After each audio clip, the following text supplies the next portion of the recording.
Someone said let's pull up local. You know we up next, pull up mobos.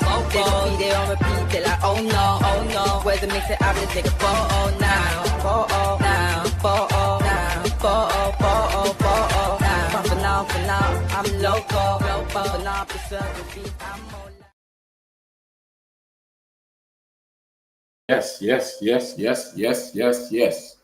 Come on, man. We back again, man. You know me, man. Mr. Consistent, man. Always here for you lot, man. You don't know me, man. You get me? You know, you see the hair switch up, man. I have to get the hair back down. Come out earlier with the afro and said, mad. But yeah, man, you know we got some big news, man. We always got news, you get me? So let's get straight into it, man. We'll dive straight in. Obviously, you lot probably already know about the Onana shit and all of that. Let's get into it, man. Onana, this bozo, he's gone and got injured. I see some people talking about, maybe he's doing it in purpose so we don't sell him rare, but I don't think he's doing it in purpose. Hamstring's a serious thing, you get me? So I'll give him the benefit of doubt, man. And I'm never going to diss a player for getting injured. That's a bit too much. But he's gone and got himself injured. He's going to miss the whole of preseason now. Madness. And what happened was Mike McGrath, he's come and broke the news today. And he spoke about Onana, and he says he's suffered a hamstring injury in preseason and set to miss the USA tour. Remember, we're going to Chicago and some other places. Yeah, Atlanta, I think one of them as well. Onana's not going to be there no more. Yeah, he's racing to start the Premier League season. Man United to weigh up going into keeper market. Listen, we should have been in the keeper market already. But obviously, this is good, isn't it? This has basically boosted us to even to have to act. So good. So Onana will miss Man United's preseason tour with a hamstring injury. McGrath called 4 to 6 weeks out. Plan if for Onana to train with Man United after they return from the States. So look at that now. Look at this. This is where it gets a bit mad. Ben Jacobs is saying that, but then Chris Wheeler's coming and saying Onana is still expected to go on preseason tour and have treatment in the US. So one saying that he's going to train after, one saying he's going to train in the US. I don't know anyway. But either way, he's out for 4 to 6 weeks. There's no Onana. It's not happening. You know what I mean? Like I said, we should have went for a keeper already. But whatever, innit? But this is what's happened with Onana. It's a big blow for him because maybe this might have been a season to come back and, you know, but we know, innit, he's got so much mistakes in him that no one trusts him. So hopefully we go out there and we go and get someone else. Because let me tell you something. As bad as Onana is, Bayern there is terrible and 10 times worse than him. Bayern there's had one game. I keep telling you, like, that one game against Arsenal in the FA Cup is the only game that Bayern there shined. Apart from that one game, terrible, mate. So, yeah, man, we should just go and get someone, replace him ASAP, because we can't be going into the league with Bayern there as our number one. Even pre-season is spooky, going into with Bayern there. Spooky, bro. We're playing Premier League teams anyway. So that's the situation with Onana, man. He's injured, man. He's got a blow. No injury for him. Sorry, no transfer, bruv. Transfers out the window. You're injured, mate. You're not getting transferred. So he's probably going to chill it out. August the 17th. He's not going to make the Arsenal game, man. He's trying to race to get there, but he ain't going to make it. A hamstring's mad. If you had like a hand injury or something, then it's not too bad. But a hamstring is mental. And then if he does do a blunder, he'll just blame it on that. So you don't even want to rush him back, bruv. Just go and get someone else. We should have got someone else in the first place. And then boom. We can't be gassing up Bayern there right now, telling him he's the number one. No way. Bayern there is pony. He's pants. So just get rid of both of them. He can go in the future, but Bayern there should be going right now. So cool. That's Onana anyway. So he's injured. He's out for 6 weeks. Onana's a myth. And then we got his replacements now. Who's going to replace Onana? Who's going to come in and replace Onana? This is the question now. So we've got, this just came out not too long ago about Donnarumma. This guy gets linked to us every single 2 months. Every month, sorry, not even two. Every month, Donnarumma gets linked to us. I don't know why, but he gets linked to us. I think he's looking at a new contract, so his name's always going to think. But remember, majority of these links have just come out because of Onana. Onana's got injured, and then all of a sudden, we're linked with all these keepers now. It's just gone bananas out of nothing. But anyways, Donnarumma were linked with him. Man City and Chelsea are also in the race, apparently, for the PSG goalkeeper. Then we got Man United have scouted Lamens. I've heard about his name a few times as well. Lamens at Antwerp. Vitek is also highly regarded at United. He's already one of our players, Vitek. But I think he's on a loan spell at Linz. Oh, he's returned back here, putting him in the frame for a pre-season tour. So he's going to come in pre-season. He might do better than, what's that geezer called? Buying there and then prove his spot. But he can't be that good if we've been sitting there trying to buy keepers. We would have believed in him from the start. So that's the situation with Vitek and Lamens. Lamens is meant to be a good keeper, Belgium. And then we've got John Victor. Let me show you something about John Victor. If you've been on this show a few times, you know every time I come here, this geezer's popping up when we talk about goalkeepers. He's been getting linked to us so much in the last few weeks that there's something definitely brewing. But let me show you what they've said about him. Botafogo are preparing for the possible departure of John Victor, who has a proposal for Manchester United. United are willing to pay his 5.9 million release clause. So we're ready to pay his release clause. But remember, these reports are not new. This report is new. Sorry, this is today. What I'm saying, us paying his release clause, we've been hearing this for ages. And then obviously, MJ Critchley's come out and said the same thing. Onana was set to remain Manchester United's first choice goalkeeper for the upcoming season, following a meeting last month between his representatives and club. His injury represents a blow to the team. Bayern there is the second choice goalkeeper, but he did not impress during the matches he played last season, and therefore club officials have continued to monitor the goalkeeper market. John Victor is among one of the names. See John Victor, this geezer. His name has been going crazy. Look at this. Look at the date on the bottom for John Victor. Look at the dates. The 9th of July. So that's like 3 days ago. John Victor isn't a household name. This is from Matt. This is from Athletic. They said this about him already. This guy's name is going crazy. Laurie Whitwell came out the other day as well and said the same thing. John Victor. He plays for Botafogo. He's 29. He's Brazilian. He's meant to be good. He's only got a 5.8 million release clause. We've been preying him. So something is brewing with this John Victor geezer. I don't know what it is, but something's been brewing. It's not just been recently. It's been for a minute now. So I always thought they're going to bring in John Victor for buying there because he's buying the same price. We bought buying there for about 4 million. Get rid of him. Bring in John Victor for 5.8 million. And he slowly but surely takes over Onana's spot as the number one because this geezer is meant to be good. And like I'm saying to you, we've been linked with him today. We've been linked with him. This is on the 9th, which is 3 days ago. And we've been linked with him. Look at these documents and look at the date at the bottom of all these documents, mate. Look at the bottom right. 29th of June is when we've been linked with John Victor. All of these sources are different journalists, mate. So I think it's going to be him. We're too linked to him. This is 6 different journalists, all different dates and times. The bottom right will show you 29th of June is the first time we got linked with John Victor. The 29th of June. Yeah? Him and Martinez, blah, blah, blah. 6 million he's available for. And then we got linked to him on the 4th. Then 4th, 5th. The last one to your left is your 5th. The bottom to your right is the 6th, is the 29th.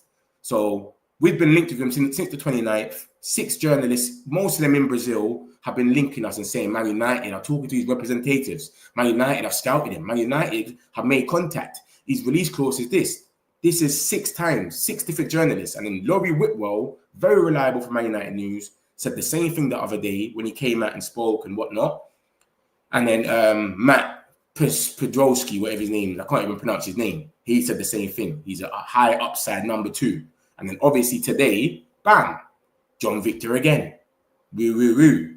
So this geezer, we're proper scouting him, mate. It's looking like he's going to be the one. But I thought, remember, Onana only got injured today, so I think we was going to get him anyway. But this might be an excuse to push it and go and get him quicker.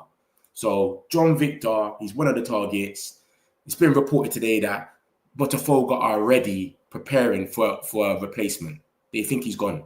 5.9 million, you can't go wrong. And I don't want to see man saying, you don't play for the international, bro. They got Edison from City and they got Alisson. That's Brazil. They got keepers galore. So of course we won't see him for international. But John Victor, Lamens, and Vitek, who is one of our own, they're in the runnings. So that's the situation with the goalkeepers. We'll see what happens with that. But Onana's finished. He's not making it, bro. 4 to 6 weeks. Arsenal were playing them in 5 weeks? The 17th of August. So about 5, 6, going into 6 weeks max. He's not making it, brother. Yeah, just chill out. take an ice pour or something and just relax. You know what I'm saying? So let's get in John Victor, push out Bayern there, and then just ball off. And then hopefully this geezer could just end up being our number one, man. Let's just leave it like that. You know what I mean? That would be nice for everyone. But like I said, we've been linked with them heavy for a long time. So we'll see, man. We'll see. Rodrygo. We're linked to Rodrygo now. Let's see what's going on there. Look, so it's saying Man United are looking for more wingers, and Rodrygo is one of the players they really like since a long time. And you see George C. Pearson, yeah? He's reliable for Real Madrid news. Very reliable. Real Madrid and like Spanish news, he's reliable. I'll be real. So that's why they're quoting him themselves. So he's just saying, yeah, boom, boom, boom. In addition to Cunha, Man United are also looking for attacking players. They're close to signing Mbuemo, but are still in the market for wingers. One of the footballers they really liked for a long time is Rodrigo. And remember, Rodrigo can play as a number 9, 10, number 9, wherever. He's an interchange man. So he can play anywhere. They played him up front. They played him on, and he's not getting no game time. Obviously, Arsenal's in for him heavy, but Arsenal just signed Madueke. I can't see Arsenal signing Rodrygo, Madueke, Gyökeres. Who else is the other guy they meant to sign? Eze. How are they going to sign all 4 of them? That's not going to make no sense, bro. Like, with the money they've already spent, I can't see that happening. So, I don't know. This might not be happening. He might be gassing, but George is usually reliable for Barcelona and Real Madrid news. He's a good journalist for over there for Spanish news. That's why they're quoting him on the Madrid page. This is the Madrid fan page, and it's quoting him. If they didn't rely on him, they wouldn't be quoting him. You understand? But like I said, he's most likely going to go to Arsenal. But let me go back to this. Let me go back to that thing there where it's got all the signings. Let me show you. Look, Zubimendi cost 50 million. What's his name? Norgard cost 10 million. Madueke's cost 50 million. So that's 110. Kepa cost 5. So they spent 115 already. And what? They're going to go and sign Eze. He's got 68 million. Faith. Bites down bananas. Yeah, Eze's got 68 million release clause. So 110, 68. Let's say that's 70. That's like 180. Then they're going to go get Gyökeres. That's 70 mil. So what's that then? 250. And then what? They're going to go and sign Rodrigo. That's going to be crazy, bro. And Madrid are saying they want about 90 million for him. So that's going to be about 300 and something. So I don't think they even signed him no more. Let me get rid of that. Let me go back to him. So yeah, this is what's going on. So Rodrigo is one of the players that we really like, and we've been looking at him for a long time, and we're in for some wingers. I don't even think we play with wingers, but you got to remember, Rodrigo is an interchanger. He plays up front. Before Mbappe came, Rodrigo used to play up front sometimes. Do you understand that? With Vinicius, Rodrigo sometimes on the wing, sometimes up front. They used to switch it up all the time. With Benzema, I remember. So yeah, that's the situation. So we like Rodrigo. We're looking at him. We're looking at more wingers. And George, he's reliable for their news, man. I'll be real. He is reliable. But I don't know. It might be that we was looking at him, but we can't afford him right now. But who knows who we're going to go for as a striker? We still don't even know. Do you know what I'm saying? All of our candidates are kind of getting ticked off. Osimhen, Gyökeres, and all of that. So I don't know, mate. It could be anyone, man. But this is the link for Rodrigo. It's come out about 3 o'clock, so not too long ago. Boy, let's see where this one goes. And I don't think there's anything too in for it. Maybe he said we like him from a long time. That don't mean anything. He's not saying that we're exploring or we're going to go and bid or something. He's just saying we've liked him for a long time. He's on the list, basically. You know what I mean? Let me get a few of these and I'll move on. Big up Metch. Big up yourself, Harvey, man. My guy. Fab the Crook just reposted Ben Jacobs' tweet about Mbuemo. Mbuemo, man, he's coming, bro. Trust me. Imagine Bayern there starts against Arsenal. Terrible. That's the only game he played good against them in the FA Cup. That one game. He's never played good ever since. I like this guy in these FIFA teams. Thamesgen. He would be an upgrade on Onana. Yeah. John Victor, 100%. Hondo. He was decent at Club World Cup. I didn't really see him, you know. I saw the one goal that he conceded that when they got kicked out of it by Palmeiras, and he didn't really do much. It took a deflection. He couldn't do nothing. He's not a bad keeper. That's good to hear. That's good to hear from a Chelsea fan. He's not a bad keeper. Love. Because you don't got loads of keepers. So if you're saying that Onana is done for already, Christ, insane. I know, man. It's peak, bruv. I don't even wish thing on thing. So it's the way over for getting Mbuemo. I'm going to get into Mbuemo next. Don't worry, you lot. Mbuemo is next. I got you lot. Mbuemo is coming to United training next week. Let's go. Come on, man. Next, I got you lot. We won't be selling Onana then. He's done well. That's what I'm saying. We're not selling him, but I don't think anyone was going to come in for him anyway. So it is what it is. Let's just get a number 2 and then we move on from there. Rodrygo more expensive than Cunha and Mbuemo. But remember, we was always going to go for a striker. That striker was always going to be expensive anyway, slices. When you think about it, even if we went for Osimhen or Gyökeres, they would have been 60, 70 million anyway. So I hear it. And I wouldn't say no to Rodrigo, but can we afford him though? It's true. Can we afford him? But it's after we sell, of course. You get it? We already know the memo, win it. Get Mbuemo, sell, and then go and buy a striker. What up, my guy? Anything you on Mbeumo? I'm going to get into Mbeumo next, Rasmus. I got you. Don't worry. Let me just run through these quickly and then bam. I keep saying, let's take Sesko. No way, Slice. You're getting mad. No way. He's a project striker. He's going to cost 93 million euros. What is that? 79 million or something? No way, but they're not even going to do it. It's not even realistic. No. It's not even realistic, man. We might as well get someone half. We might as well get Moise Kean then. If we're not going to be picky over a striker, let's go and get Moise Kean. Let's not go and get Sesko then. Because he's going to be half his price. He's going to be a project. We're going to be going off potential. Hopefully, he gets good in the future. That's what we're going off. No, please, not Rodrigo. He's too small. He does do good against English team, though, in the Champions League in that, though. He doesn't get muscled off, etc. Hello, Pa Grok. What's up? Big up yourself, Pa. Man United is not getting Rodrigo. They need to sell a lot first. Now, we only got to sell probably like one or two players. It depends who we sell. If you sell Rashford first or Garnacho, we can buy him. Let's get Moise Kean. Facts. I don't rate him, though. I don't rate him. I just went off what you were saying. I don't rate Moise Kean, but I'm going off what you're saying, though. All right, cool. Let me get into the Mbuemo news, yeah? Because you know me, I don't do clickbait, bro. It's always, yeah? But yeah, boom. This is Mbuemo now. Bam. It's come out. Brian Mbeumo is expected to arrive at Manchester United this week before the squad goes on tour. Breakthrough in negotiations expected in the coming days for the Brentford forward. What's happening in the coming days, you lot?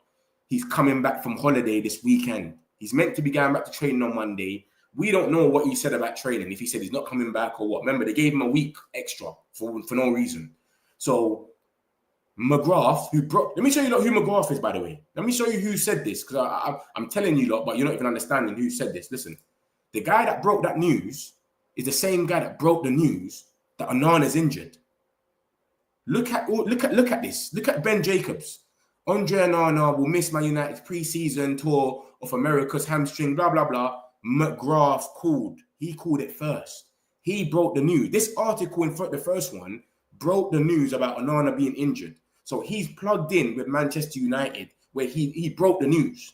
So he's come out. Remember, look at the first one, and it says Mbuemo deal latest. And then this is when he talks about Mbuemo. So then he goes, this is all come from him, basically. Breakthrough in negotiations expected in the coming days. Brian Mbuemo is expected to arrive at Manchester United this week before the squad goes on tour. That is bold to come out and say that. But remember, he's just broke the news about Onana. So he knows something. You get what I'm saying? We got to give him some leeway. So that's what he's saying. He's saying we're going to break the news. Fuck it, I'm going to go there and break the news about Onana, and I'll add something else in there as well. So he broke the news about Onana being injured, and then he said Mbuemo's coming in for pre-season. He's coming in this week before the squad goes on tour. Remember, the squad goes on tour on the 22nd of July. So it could be next week. Who knows? But he's saying breakthrough in negotiation expected in the coming days for the Brentford forward. So he's saying it's happening ASAP. Even if he's not saying it's happening right this second, it's happening ASAP, he's saying. And like I said, he just broke the news about Onana. So he knows a thing or two. This is not a fraud that's saying this, at least. This is not just any guy that's coming out here saying, Mbuemo, like what we're hearing already. He's saying in the coming days, my man is going to be, his breakthrough's done, basically. So I don't know, innit? I can only go off what man trust. He broke news about Onana, and that's what he said. And then obviously Ben Jacobs tapped in and basically said the same thing. Man United continue to work on Brian Mbuemo with the hope they can have him for pre-season tour, blah, blah, blah. He basically said a whole load of nothing. But he felt like, this is what a lot of them feel like, especially Fabrizio. They feel like when someone talks about someone, a player, they have to show something like that they're relevant as well. Like, what did we get from this? Him saying this, Man United continue to work on Mbuemo with the hope they can have him in for their pre-season tour of America. We've already known that. We've known that for the longest. So you just saw that my man broke that news and thought, let me just say something. So that's there anyway. So cool. That's the situation with Mbuemo. And obviously that same geezer, the Real Madrid one, like he said, didn't it? He says in this one, he says they are close to signing Mbuemo from Brentford, George Pyson, and he's reliable for Spanish news. So he's saying they are close to signing Mbuemo from Brentford, but are still in the market for more wingers. I think he's over exaggerating that a little bit, because after we sign Mbuemo, we're not going for no more wingers or whatever you want to call it, because we're going for a striker. But maybe from the information he knows that we are close to signing Mbuemo. But I'm not going off him. I'm not going off Ben Jacobs right now. I'm going off McGrath, who broke the news about Onana being injured.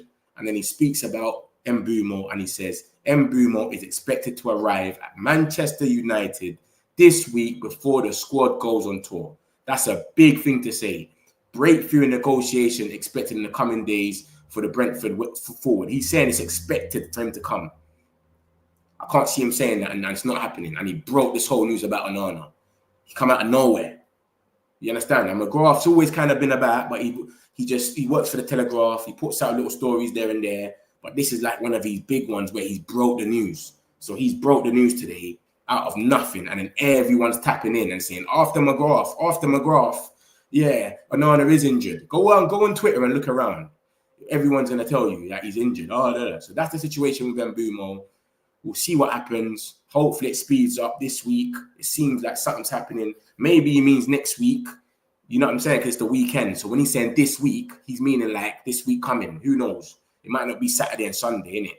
So we'll see, bro. We'll see. But this looks positive, man. It looks positive. And he's come in with a bang. He's done it the right way. He broke something and then broke something else. Do you know what I'm saying? Why is it so quiet around Mateta? I put something in about Mateta earlier. Is this one? Look at this. Look on the right side, Sasha. Basically, AC Milan want him apparently. This is from their page, Milan Extra, and Sasha Tavaleri. He's the journalist, so I don't know. But remember, you see Mateta, we want him as fans. See us in this chat, everyone else. Why don't we get Mateta? None of us are sitting here and seeing any links to Mateta. We haven't seen one link to Mateta from no one reliable. Only us fans are sitting here saying, let's go for Mateta. It's crazy. But Mateta is a baller. I will take Mateta at United, but it says the striker is very keen on joining Milan and his entourage is putting pressure on Crystal Palace. That was yesterday, and obviously, remember, they're out of Europe now, innit? They're in Conference League, so that might make him, let me just go over there. Even though AC Milan ain't in nothing as well, but still, AC Milan's got heritage, etc. So I don't know. He's meant to be signing a new contract. Eze might leave. They're not in Europe no more. He might, you know what I'm saying? He might jump up and go, but we haven't been linked to him once, bro. I want us to be linked to Mateta. We've only been linked with Watkins. That's the only striker we're linked with that's realistic that we can get. Gyökeres is a myth. Osimhen's a myth. Ekitike is a myth. The only realistic one left is Watkins. And we've been linked with Moise Kean, but that's not even nothing mad. The Calvert-Lewins and that, they've offered themselves to us. I've showed you the stuff. So yeah, man, Mbuemo, that's the latest on him. This has all come out today. You can see the dates at the bottom. We'll see what happens. We'll see what progresses in the next couple of days. But he's expected to arrive at Manchester United this week before the squad goes on tour. Everyone goes on tour on the 22nd of July. That's the day that we go on tour, the 22nd of July. And when we go on tour, our first game is on the 27th. So we're going to have some time to train, etc. in America. So 22nd of July, that's still 10 days from today. So I don't know what this guy is saying. He's saying this week. I'm sure he's not talking about today or tomorrow. He might be talking about this week coming. Do you know what I'm trying to say? Because he's broke the Onana news and then added that in there.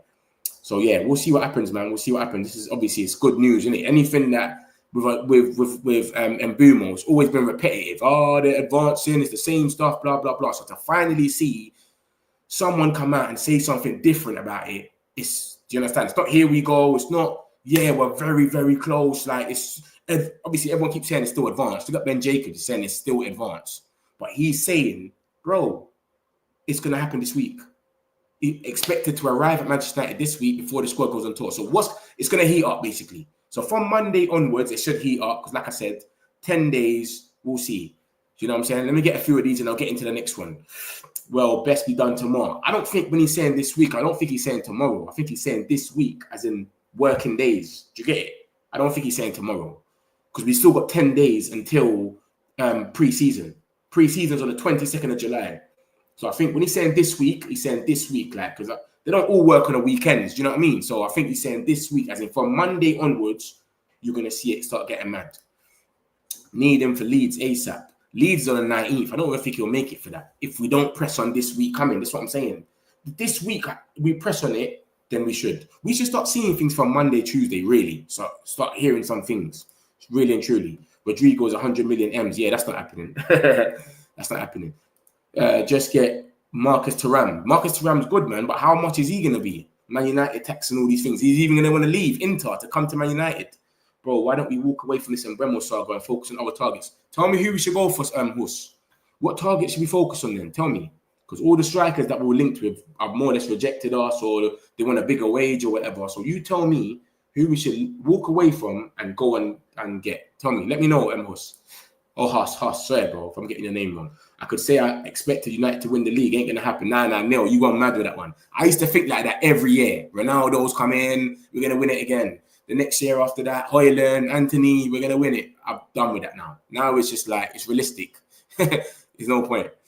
With Rasmus staying, I saw him happy in training. We're not signing a striker. Everyone's happy in training though, man. You're with your friends, isn't it? You're working. You've got relationships with these guys. You get it. Think about it, man. When you're at work or wherever you go, you're probably happy with your people that you're with. You know what I'm saying? We can't see him sitting there upset in training. Like, think about it. He's with everyone that he's comfortable with. He's usually upset in the thing, but with Rasmus, Inter Milan apparently have got some new money. They're getting some money from somewhere, 100 million, and they've been strongly linked with him. So they might go for him. We'll see. Aren't you guys tired of this Mbuemo story, or is it just for clicks now? Teresa, let me show you about the Mbuemo story, why it kind of makes sense here. You see me? Let me tell you something first. I come here and I tell you the truth, what I think, if it's bullshit or not. But let me show you why I think this one's real, yeah? Because McGrath, he's kind of certified, but let me show you something. This geezer, McGrath, has come out, broke the news today at 1:51 that Onana is injured. Go on Twitter and look at all your journalists that reported it. They'll say after McGrath. He broke the news. So he knows a thing or two about Man United if he's breaking the news. He's broke the news about Onana being injured, and then he's got plus, look at the bottom of the first article, plus Mbuemo deal latest. Then when you go into the article, that's what it says about Mbuemo. Literally, Brian Mbeumo expected to arrive at Manchester United this week before the squad goes on tour. Breakthrough in negotiation expected in the coming days for the Brentford forward. That's the only reason I believe in it, because he's broke the news about Onana. If he didn't break the news about Onana and he was just another guy that just said this, I will be tired like you. I'm tired as well. Don't get twisted. I am tired. But this is someone that's just come out with new information. So you've got some sort of insight inside Man United to know what's going on. And you're telling us, Onana's injured. Ben Jacobs has come out and look, he's even put his name in there after as McGrath called. So he's bigging him up. McGrath called it first. That's why I'm saying he's kind of reliable. We've got to go off this. This is something different. Do you get what I'm trying to say? So if it was something, if it was just a caught offside, team talk, the Sun, if it was a journalist like that, I'd be like, they're chatting shit. But this geezer's come in with a bomb and dropped another bomb. This is exactly what he's done. He's come in with a bomb, Andre Onana's injured, and then he's dropped another bomb in the article. Mad. So that's the only reason why I rely. If it was anyone else, I wouldn't. But that's what he's saying. That's why I'm telling you, there's nothing for clicks. I don't think he's doing it for clicks, because he's actually saying what's just happened about Onana that no one knew. Nobody knew. Not Fabrizio, none of these guys. He knew. He dropped it as an exclusive, and now everyone is posting it. Onana's injured. Laurie Whitwell, The Athletic, everyone. And they all put in after at McGrath. So he knows a thing or two. You got to give him the benefit of doubt. So because that's happening, we're gonna give him the benefit of doubt. And he spoke about Mbuemo deal, and he said a breakthrough has happened in negotiations, and it's expected in the coming days. He's meant to be going on tour. This is what we want to hear anyway. We want to hear positive stuff anyway. We don't want to hear negative stuff. Still stalling, blah, blah, blah. This is positive. So, Teresa, I feel you. I am tired as well, but he seems a bit reliable. So we've got to give him the benefit of doubt. Let's give it a few days. Pre-season's in 10 days. Let me show you a lot about pre-season. Pre-season's in 10 days, yeah? That's the pre-season there on the bottom right. A reminder. Leeds is on the 19th of July. That's in Sweden. And then we got... we leave on the 22nd of July to go to America And that's where the tour is. That's the main thing is the tour. That Leeds game is just a friendly, who cares?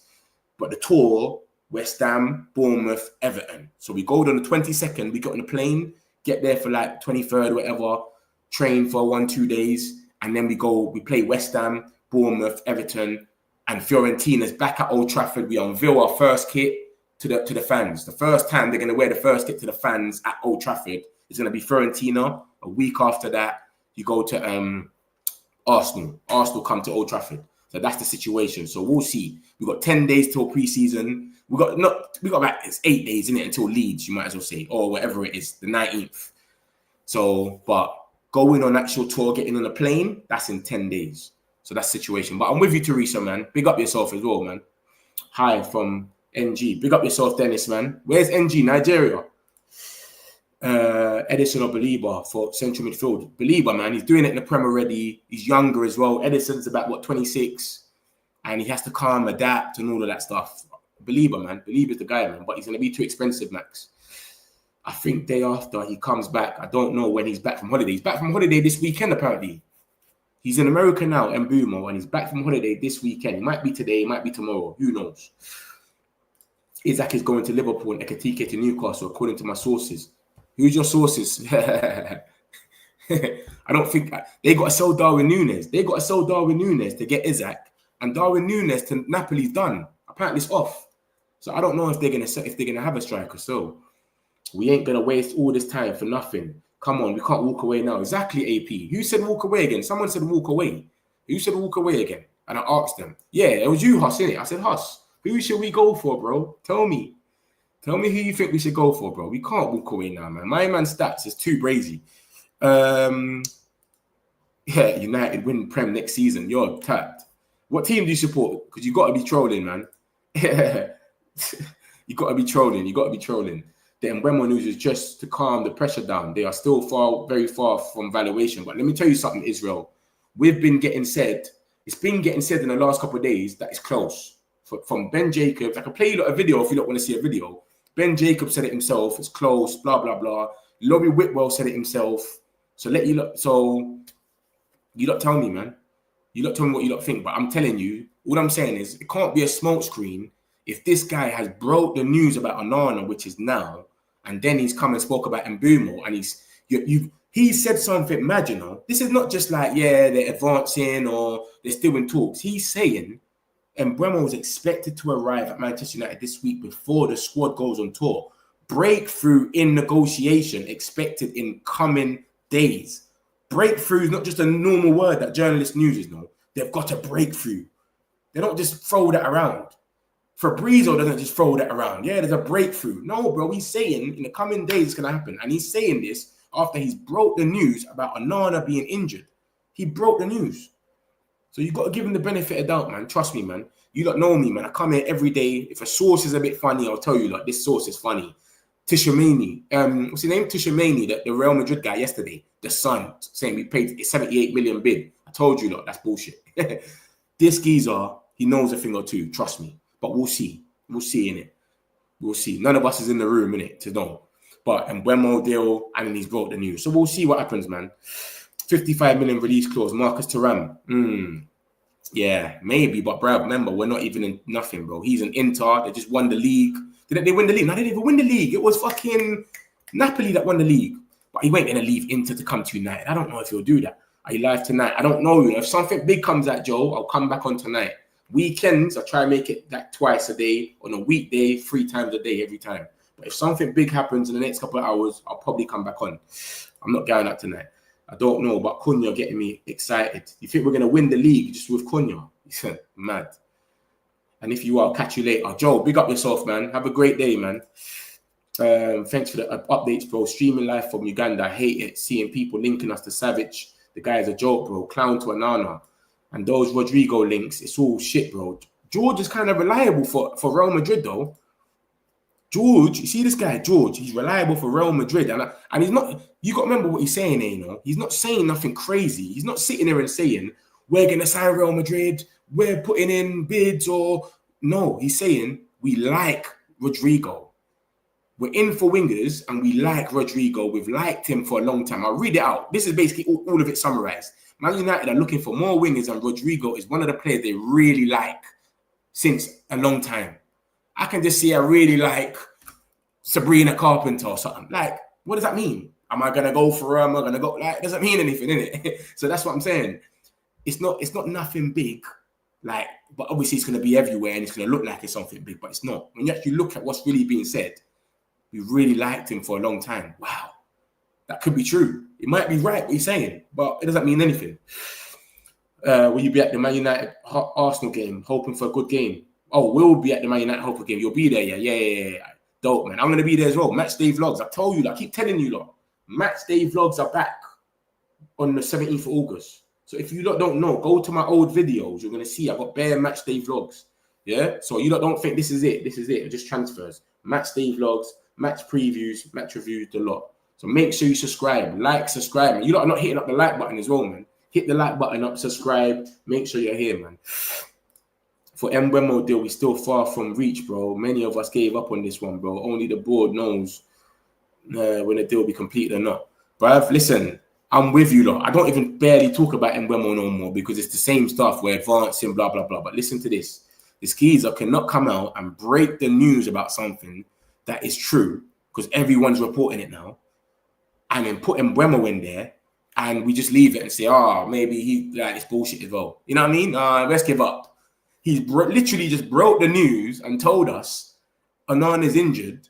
Everybody's gone and quoted him. Yeah, this guy's thing. It's true.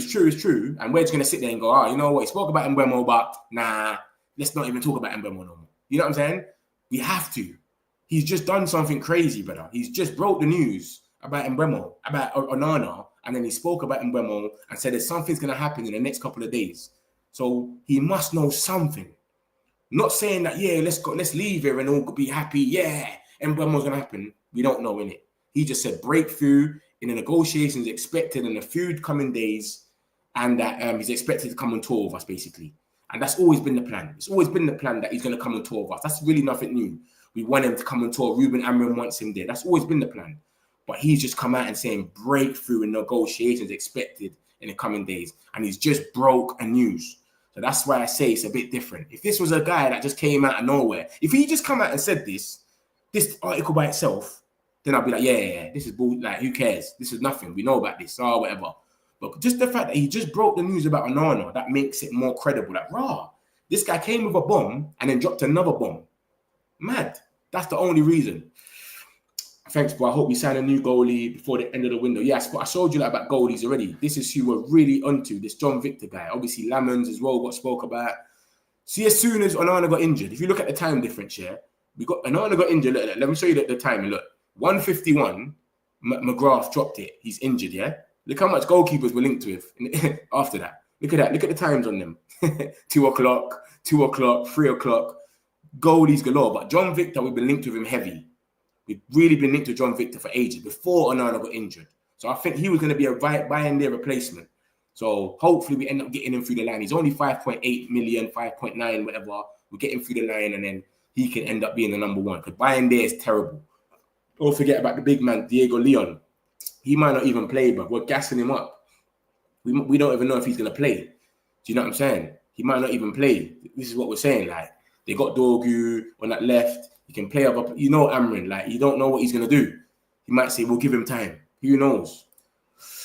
Here we go on Monday for Mbuemo. I hope so, man. Hope so. Let's get this guy to 100 likes, man. He puts in works. AP, love for that, man. Come on, man. That's what I'm telling them, man. Just press a button. 100 likes. Let's go bananas. I'm here for you like, every day. Just don't stop. We always do most deals late in the last 10 years. Me and Calm. And I know we shall sign a striker, midfielder, keeper, and Mbuemo. Bro, you're proper optimistic, man. I would love to be like you.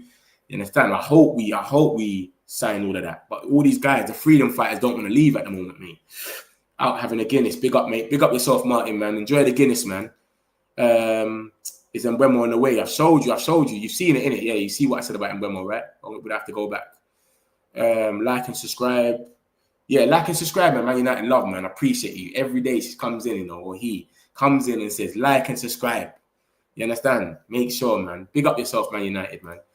Metch, we need a goalkeeper, CB, strong DM compared to getting a striker. Not priority. Yes, Hoyland will be surprised. Gyökeres mate, that's what we all thought, man. We all thought Hoyland's going to be this Gyökeres guy. The guy's going to lost bare weight. We don't know what he's going to be doing, but I can't believe in him no more, man. I don't know if that's going to happen. But we'll see. Please, God. Hopefully. Bro, I'm telling you from my source, they are still far from valuations. Israel, big up yourself, man. Big up your source as well. Make sure you DM me and let me know, when things are happening then. It's funny, man. You could pull Sabrina, bro. Who Carpenter? Maybe I could, Maybe. We'll see. I've got to bump into her first, innit? Do you think Cunha will be better than Rashi? Well, he's showing that he's more. He does more. If you know what I'm trying to say, Rashi. You know what it is? Rashi he's been playing like he's just doing us a favor in the last couple of years, innit? Like he's doing us a favor. Apart from that 30-goal season, he don't really play with that intense. He don't certain things, but him out of this environment, he'd probably do well. If he goes to Barca, I've got something about Rashi anyway. Don't worry, he'll probably do well. Anywhere he goes, he'll probably do well. Do you understand? So big up. I don't know, man. I don't know if he'll do better, but Cunha is doing it now, and he's in his prime. Do you understand? He's got nothing on his shoulders. Even him coming in saying, "I want the 10. I want to burden that on my shoulder." Do you know what I'm saying? I want to be the main guy, that main character syndrome. Rashford just cutting through. He's going out. He's just living his life. Comes on the pitch, plays, jogs around. He doesn't really he's doing us a favor being there. I'm just coming to. It's like going to work. You don't really want to go to work on a Monday. He's going to work on Monday. Just let me get it done. And then he just leaves. He's not really going in. Cunha, he's playing right now. Even the fact that he came to United, this Arsenal wanted him in January. He said no. Newcastle dissed them as well. Come on, man. He's won it. Ryan, next week. We said I can see the Brighton flag there. What are you talking about next week? What are you talking about? They're trolling, isn't it? You're trying to troll us, Ryan. What's going on? We should just go in for Diego Costa. I think he's the best option for goalkeeper position. Diego Costa had a mare against us in the Europa League, though, man. I don't know, man. We can't afford him right now. Because remember, we can't afford a top-class keeper. Do you know what I'm trying to say? Like, we can't afford a top-class keeper right now. It's going to be like a young one. If we'll go for someone, it's going to be probably, not even a young one, but a cheap one. Greetings to you. Deal done next week now. Where have I heard those words before? What does side B of Mbuemo records sound like? Mate, this is just what the geezer's saying. He's saying it should be done, a breakthrough in the coming days. So we'll see. Links. I'm sure you just saw what I just said about Mbuemo. If you didn't, let me know and I'll go back on there. Let me know. Martin, keep up the good work. Big up yourself, Martin, man. Enjoy your drink, mate. You stuck with him or we'll get two more. Perfect. We'll get one more keeper. Hopefully Bayern Day goes and we get another one. Bayern Day is terrible. We want the glory days back. Glazers. Safe. Get the Glazers out all day. So far, we are having to rely on Heaton. Heaton is rubbish, mate. Heaton's there for a bag. He's got the 1 year. He's just going to sit on the bench. He's a bench warmer. Warm up the bench. As soon as the player comes, let him sit on that bench, please. That's it. If Nottingham Forest sign Wissa and Mbeumo doing jeopardy, yeah, I've been saying this, bro. We got to be checking our mirrors every day for Wissa. It's crazy, bro. This is why that report is kind of positive that hopefully something is going to happen in a few days. I hope so. I think, man, CB are all similar. Bayern Day gone, Onana cooked. Yeah. And John Victor can come as the first. I don't think Diego Costa, this is what I'm saying to you. Diego Costa, we have to buy him. He's going to cost about 40 million. That's when Onana goes. Remember, Monaco came in for Onana, 30 million. And then they just turned around and said, we're not even going to do this. We offered them 30 million. Rodrygo with Man United shit. What are you smoking there? Bottom. Listen, he's got a Man United shirt because we're linked with him. If we're linked with a player, I might put him in the shirt. So, do you want to see the Rodrygo thing? This is the Rodrygo thing for you, brother. Man United are looking for more wingers, and Rodrygo is one of the players they really like since a long time. He obviously hasn't signed yet. We would have got a here we go or something. So, yeah, that's the situation with Rodrygo, brother. Anything else you want to know, let me know. Ronaldo to United, here we go. He's tired. Now that Jordan Henderson will join the fan, would that speed up the Mbuemo deal? I don't think that's got anything to do with us. They don't care. They're just, their thing is just valuation. Let's keep on dreaming about Donnarumma. That will never happen. I don't even want that to happen. I'll be real. I wouldn't even want Donnarumma. I want someone else. I think Donnarumma's good. He's been all right, but he's been kind of booky for them as well. Let's not forget the whole season before that. He was kind of funny for them. And then he's just turned up in the last couple. You get it? So I wouldn't even want Donnarumma still. But that all came out anyway after the Mbuemo, the Onana stuff. So this is Onana. Onana stuff came out at 151, and then all the goalkeepers were getting linked to them straight away. Look, 356, we're getting linked to Donnarumma. Then we're getting linked with Lamens. Obviously, we've been getting linked to Emery, but still, and John Victor. Like I've said to you lot already, see John Victor. Look, Botafogo are preparing for the possible departure of John Victor, who has a proposal from Manchester United. United are willing to pay his 5.9 release clause. We've been getting linked with this geezer for ages. This is nothing new. This is on the 9th of July. Laurie Whitwell, certified for Man United News. There's nothing new with John Victor. He was coming in already. So this might just speed it up. We was already in for him. He's only going to be 5.8 million. I think we were going to get rid of buying there, push him out, and then get John Victor in. Now, just get John Victor in, and then surely you can get buying there right there as well, man. Surely. Even Brazilian Ronaldo will score more goals than Rasmus. That's what I'm saying with the big belly. Rasmus, bro, I ain't got no thing for him. John Victor or Vitek or Tom Heaton. I'll go for John Victor, and I haven't seen one clip of him. I just go for him. Vitek, he can't be that good. If he's in our academy, whatnot, and we're sending him out on loan, and no one ain't really bigging him up, he can't be that good, man. That's what I'm thinking, because we would have been talking about it from early. What's going on with that guy from Middlesbrough, Hayden Hackney? I'm sure he's one of our targets. I didn't hear nothing about him being one of our targets. I saw in other people's shows, other content creators saying they've heard stuff about him, but I ain't seen nothing about that. I'll be real. Reading about Onana, it's not just the injury that will keep him out. He still has to go through physio, and that will take time. Onana's finished me. We're not seeing him for about 8 weeks. Because even so, when he's kind of back, whoever's our number one is going to be our number one. Do you get what I'm saying? Because you can't get any worse than Onana, apart from buying there, of course. Literally. We have 46 likes. What's going on, people? 150 people in it. We've got 46 likes. Just hit the likes, man. What's going on? You know I do this for you like every day. We're here for you. All the Man United news. Hit the likes, my peoples. And if you ain't subscribed, make sure you subscribe. Every day we're giving you the news 3 times a day. Yeah? So don't miss out. Donnarumma is too arrogant, not going to lie. All right, let's move on and I'll come back on these chats. Ronaldo could never join Man United. If he were here to leave, he would join Liverpool. Boy, whatever. But Rodrygo would be a good signing because he can play striker. The only reason he it's even kind of believable is because he can play up front. If he couldn't play up front, it wouldn't be happening. And he could play in the 10s as well, to be honest. So yeah, that's that. We've got Marcus Rashford. Let's move on and I'll come back. Whoever just come in the chat, don't worry, I'll spin around and you'll get to see everything. Marcus Rashford now. Rashford's potential move to Barcelona is progressing, handled by trusted agent Arturo Canelles. It's more financially feasible than the Diaz operation. So they've dropped out Diaz now. Diaz was their number one, remember. Fabrizio's coming out every day. He keeps saying, remember, Fabrizio, every time he comes out, all the geezer says is nothing has changed. They still want Luis Diaz. He's still their number one, boom, boom, boom. Because every time I'm sitting there, I'm going, yes, this guy's just about to go. Bam. Fabrizio will come out again. Nothing has changed. They still want Luis Diaz. Blah, blah, blah. Now they're finally putting that Luis Diaz to bed because you remember, Liverpool, they approached Liverpool 2 times, Barcelona. We want to buy Luis Diaz. They said, he's not for sale and closed the door. Twice. 2 times they said that. But they were still waking up like crazy guys and going up to them and saying, we still want Luis Diaz. We still want Luis Diaz. Fabrizio's waking up and saying it. I'm saying, bruv, this Rashford guy's never going to go. Because remember, Rashford is twerking for them so bad. He's told everyone, I only want Barcelona.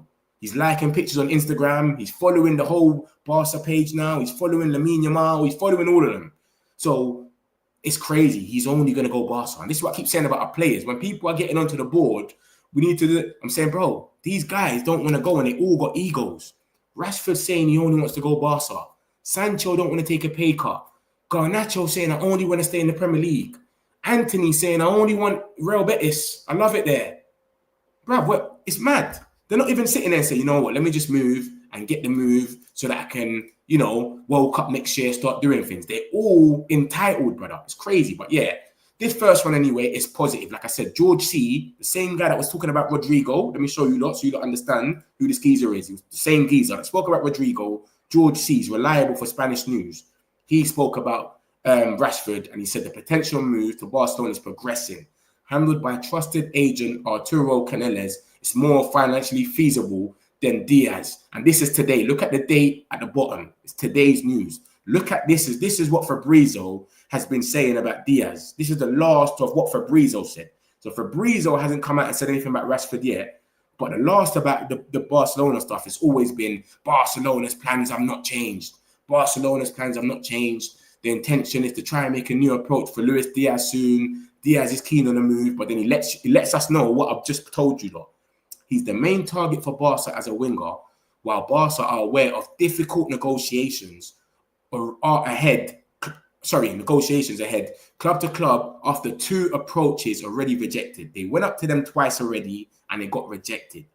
And you got to remember what just happened. Rest in peace, Jota. You can't be going back to Liverpool now, trying to talk about him again. We've already closed the door on you 2 times. Do you know what I'm saying? So that's the situation with things. So it's very, very, very positive now that it's coming out and it's saying, we're tired of Luis Diaz. It's not going to work. Let's just leave him alone.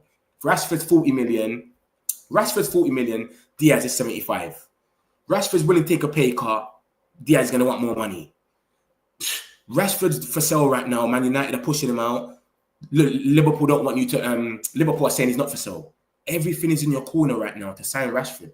But even so, they're still talking about loan deals. Look at the last article that came out yesterday. Look, Barcelona is stepping up its effects to sign Marcus Rashford, who is open to accepting a 40% pay cut. His dream is to play for Barca. Manchester United is open to letting him go on a loan deal with a mandatory purchase option. And this is what Ben Jacobs said. For those that didn't see, the Ben Jacobs, he spoke on, it was at the United Stand or one of them, I can't remember. I put it on my last stream. He said, everybody is stern against Man United. Everybody's stern. You've got Brentford saying, we've got our price, 65 million or whatever, we're not going to budge. And everyone's looking at them saying, yeah, they're good. Yeah, they're doing what they should do. You shouldn't bully them. But when we do it, we're the bad guys. They're sitting there and saying right now, we want 40 million for Rashford. We're not budging for no loans. We want 60 million or whatever for Garnacho. We're not budging for no loans. We want 25 million for Sancho. We're not budging for no loans. We want 30 million or whatever it is for Anthony. We're not budging. But all these clubs are coming in for loans still.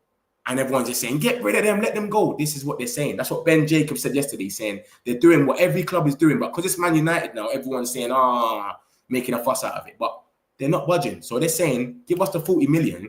You already showed your hand by going in for Nico Williams. Because they approached Man United already, and said, we want a loan at the beginning of the transfer. Oh, we want a loan. We ain't got no money, blah, blah, blah. And then they turned around and went for what's his name? Nico Williams. And he's 58 million. That's 50 million in pounds. So you've got 40 million, 10 million less. You've got it. So that's the situation, bro. So this is what's going on with Rashford. It's progressing, which is very positive to see. And Marcus Rashford is still putting pressure on making his Barcelona move happen. He wants it to happen bad. And this is from Albert, who is English. I think he's worked for someone athletic or one of them. But he's very a lot with the Spanish stuff. And they're ranking him as tier 1. And they're saying Barcelona is stepping up its efforts to sign Marcus Rashford. So it's going off, man. It's going off, man. Surely Rashford ends up over there. But I hope they don't wait to the end of the transfer window, like the end of August, and try coming for a loan. This is what they might do. And then next season, they use him for this season alone just to get by, and then next season what they end up doing is going to buy the winger that they actually want, because Luis Diaz ain't for sale this season. They missed out on Nico Williams, so this is like their third option. Remember that Diaz is not feasible no more. This is their third option. Fabrizio came out and said Barca's plans have not changed. They want Luis Diaz, so Rashford is their third option. Remember that. So they might just use him as a loan. We don't really want him, but he will do. So you know what? Bring him in for the year. Let's get by with him because he will score goals. He's got pace. He scored 30 goals one season. And then after that, after the loan's done, we look around if we could find a better winger. Because if they really wanted him, they would have signed him right now. So hopefully this one progresses ASAP. Because remember, if we sell Rashford, he's an academy product. We could spend 3 times the amount of money. He goes for 40 million. We could spend 120. All this we're doing now, we're not buying bro, there'll be no issue. We can go and buy players now. There's no excuse. So that's the situation with Rashford. Hopefully it all kicks off. Like I said, this is today's news. So it's kicking off. Every day you're seeing something positive about Rashford, which we wasn't seeing at first. At first it was, they're going for Nico Williams. They're having reservations. Blah, blah, blah. Every day now, man's coming here to you lot and I'm showing you lot what the latest on Rashford is. And it's always positive. So surely something should pick up soon. So this is all today's news. All of this I'm showing you now. Apart from that one, that was yesterday's, and then we had this as well the other day. Look, this is yesterday. Barcelona have made Marcus Rashford their top priority. The club's ready to go all in to sign him. Talks are already underway. Hansi Flick has given the green light. That's Pletigo. He's a German. He works for Sky Sports in Germany. Mundo Deportivo. He's kind of reliable for Spanish news. He says Barcelona consider Marcus Rashford a very good player and appreciate his form at Villa. Although a loan deal would be ideal for the club, his signing could realistically cost around 40 million euros. Bro, we said we want 40 million pounds. What are you talking about 40 million euros? We said we want 40 million pounds. You're talking about 32 million now, pounds. You got 50 million there for Nico Williams. Run the money. And then you had Matteo Moretto, who works with Fabrizio Romano, by the way. He works with him. And he said Hansi Flick has given the green light to sign Marcus Rashford. Rashford is given priority to joining Barcelona. So this is 3 positive things that came out yesterday. And I just showed you what came out today. So every day now it's becoming positive with Barcelona and Rashford, which is lovely to see.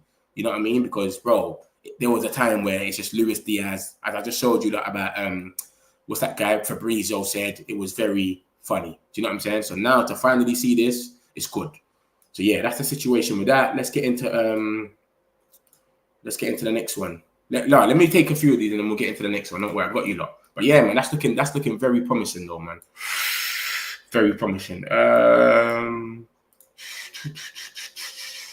What's going on with the Hayden Hackney? Reading about Onana, such as his injury. Where did I leave off? So who's now buying an injured keeper? No, we're not selling Onana. Onana's not going nowhere, bro. Onana ain't moving. He's chilling. We're not selling him. Onana's chilling, and then he's just gonna. Hopefully, we can fizzle him out after his injury. Listen, this gives us a little time. He's injured, so we got to get someone else to be the number one. And after he comes back, you bring him back slowly. He plays the Carabao Cup. He plays the FA Cup. He's that guy now. Whoever this number one is, we just make him the number one. So John Victor, hopefully, and then Onana, you're just the second in command.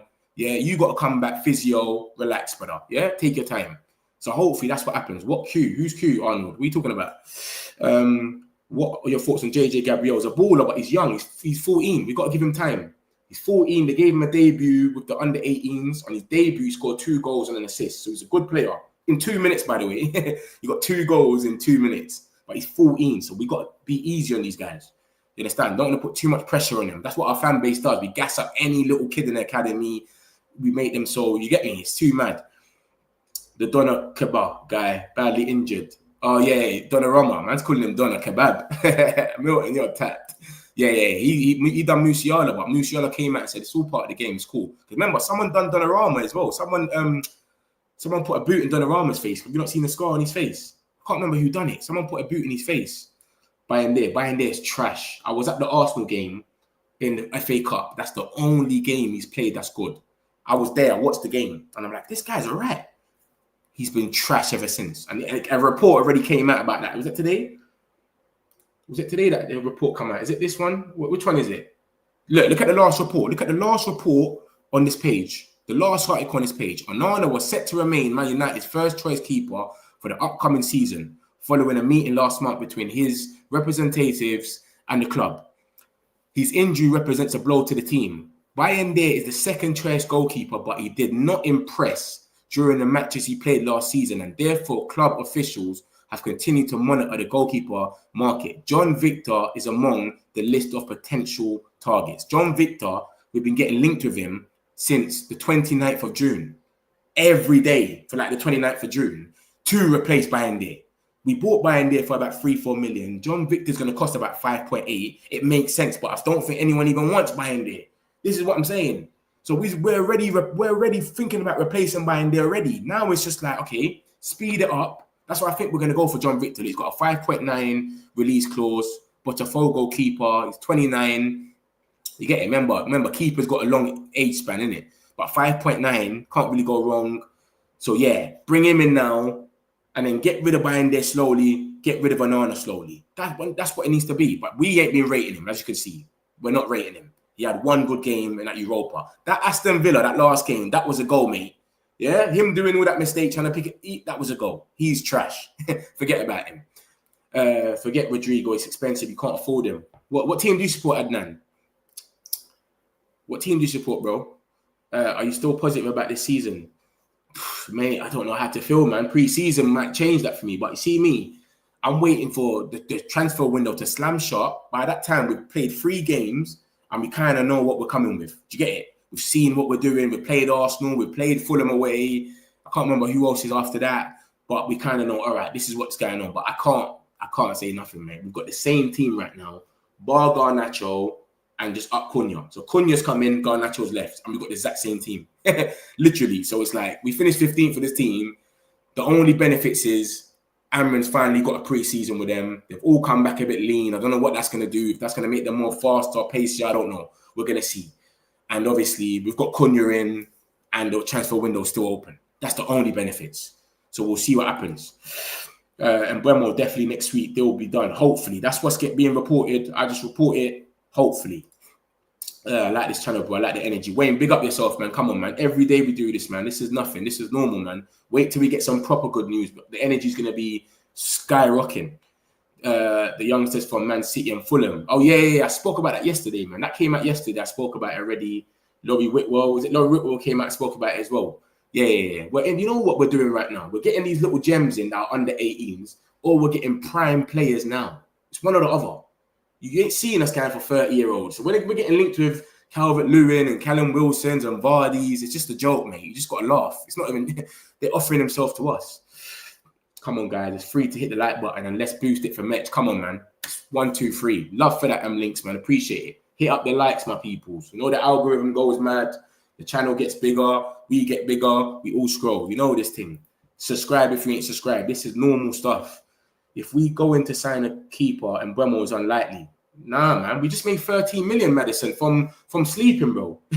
We just made 13 million from sleeping. How can a keeper that's 5.9 million affect that? Come on, let me show you what we just. You not see about the Alvo Carreras and Alanga. Come on, bro. We just got some money for sell-on clauses. That's the only money we've got this year is from sell-on clauses. So there's no way we can't sign a keeper for 5.9 million and be cool with that. Do you know what I'm saying? That shouldn't even affect us. Look at this, Madison. Alvaro Carreras, we got a money from that. Alanga, we got a money from that. Between both of them, we got 13 million or something like that. It came out yesterday. And this Maxi Oyedele in the middle, he's going to be about 2.5, but that's not solidified yet. That's not done. But these two on the side, Alanga and Carreras, we've got 13 million. So that's why I was sitting there saying, Mbuemo deal, if it's a money situation, we've got the money. But clearly, it wasn't a money situation. It's just whatever, egos or the structure or whatever. But yeah, man, I think we'll sign a keeper. We have to. Buying there is trash. We go in there with buying there, just write the season off from now. There's no point even going to the games. He is finished, mate. I can sense another week when nothing positive is said. We'll see, man. We'll see. What can we do, innit? We've got to see, man. 100. Big up yourself, Gems, man. Rashford wants Barcelona. Garnacho would rather be a free agent, and Rodrigo rather join a team in European chance. Probably would still.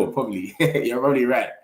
Man United can't attract as much interest anymore. Let's face it, we can't attract anymore because we're not in Europe. That's it. Everyone's looking at Europe, but we can still attract Mbuemo and Cunha.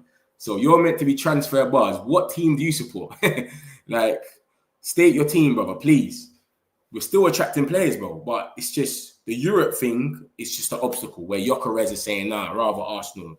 Osimhen is saying, I want 300k or something mad. Do you know what I'm saying? So that's what's happening. But we're still getting top players. Like, if we get Mbeumo over the line, of course. When something positive happens, I can only pray for another miracle. You're even negative links. At least we got 8 mil, 6. Yeah. That's what I'm saying. We got 13 million out of both of them. That's what it got reported the other day. It was 13 million. Over on this page, it says a bit more, innit? And then we got 5 million from Sancho. We got 5 million from Sancho as well. Who said that again? Was it Madison? Madison, look. 5 million from Sancho's termination to pay for my man itself, Victor. 5 million. He's 5.9. Add a little 900 on there. Bam. That pays for himself. Never mind the rest of the money we're getting from Alanga and the other geezer. Come on, man. So, yeah, hopefully. It's an impasse with the infamous 5 on the transfer list.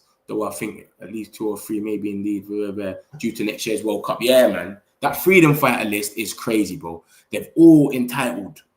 They all want to leave, but they're so entitled. I only want to go here. It's mad. I ain't seen nothing like it. What's this Rodrygo wibble? Let me show you the Rodrygo stuff. Wibble, you know. This is the Rodrygo stuff. George C. Pyson, who is reliable for Spanish news. Barca, Real Madrid, them lot. Fabrizio and that, they all follow him. He said, Man United are looking for more wingers, and Rodrygo is one of the players they really like since a long time. So nothing mad. He's just saying we really like him for a long time.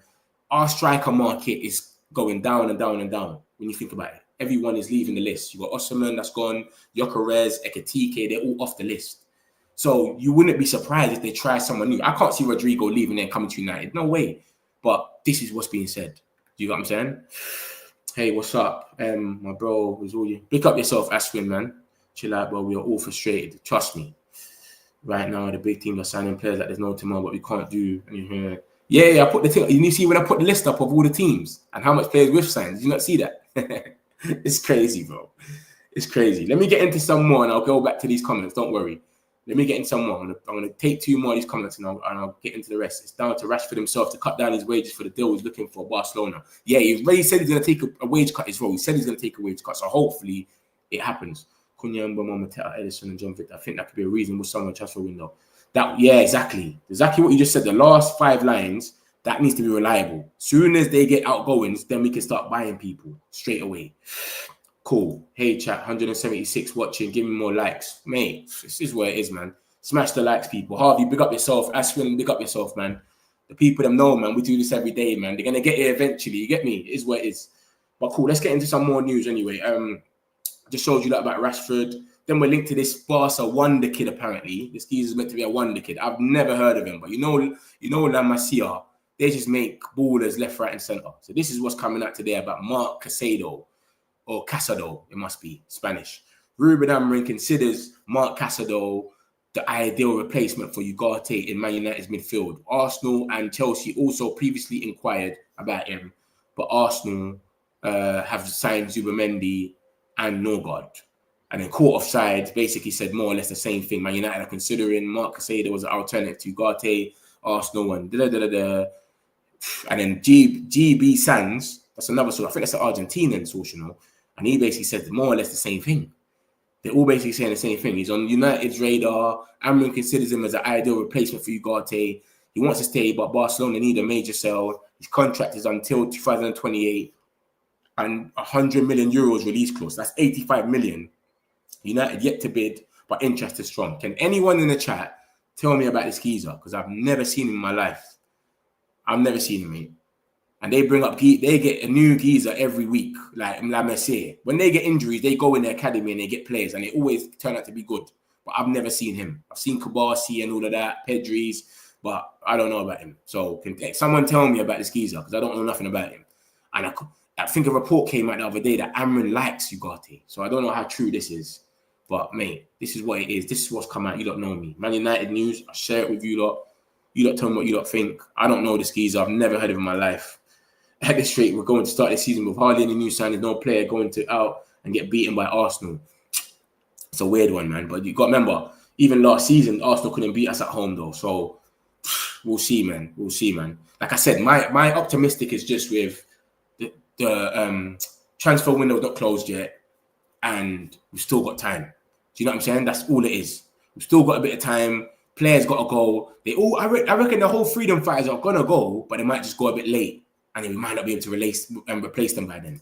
So that's the only thing. If Chelsea win tomorrow, world champion for 4 years with a badge in front of your jersey, look at this Chelsea fan, Wiz. This guy, like, you lot are not beating PSG, Wiz. Forget about it, bro. Forget about it. Even if we had our players at a jumbo sale, we still couldn't sell them. Mate, tell me about it. Tell me about it. And they're all entitled. That's the problem. If they weren't entitled, they'll all be gone. Can you really see Chelsea winning tomorrow? No way. Wiz. I cannot see you lot winning tomorrow. You got to remember, you lot played Flamingo, was it? You lost to Flamingo, Fluminense, Thiago Silva. They were kind of bopping you lot about for a little bit, man. I don't think you lot have won anything convincingly. You won that game in extra time. Who was that against? Who was that against again? The Di Maria now, Benfica. That was an extra time. And they had a red card. Fluminense, whatever the name is, they kind of bopped you like a little bit about, man. João Pedro scored 2 screamers. I give him that. So I don't know, man. PSG have just been whacking teams up. 4, 5s. They're on a different team, mate. But yeah, we'll see anyway. We'll see. We loaned out one player. I left for G to Knots. Okay, one of the young boys, yeah. Love for that, Links. What is the market value of Rashford right now? We're saying we want 40 million for him. Barcelona's talking about loan. We're saying, bro, we don't want no loans. We want 40 million. So this is what's happening. Barcelona might be smart. Wait to the end of the window and then come in for a loan. We're paying them 325k or 300, whatever it is, because I think you get cut down when we're not in Champions League. And then they're gonna know we're gonna want to share that. So that's what might happen. So that's the situation with Rashi. I don't even think they want him like that. I think they just we'll get him in for a loan for 1 year, and then after the year, we'll go for who we really want. But if he goes and bangs bare goals, then they'll probably keep him. And remember, he can replace Lewandowski and he can play on the wing as well.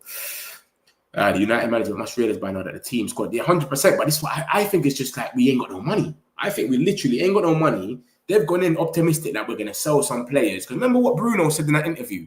Bruno had the Nations League and they asked him, are you going to get sold? And he said, nope. He didn't say nope. He said, the club's already told me that they don't need to sell me. They can make money in other ways.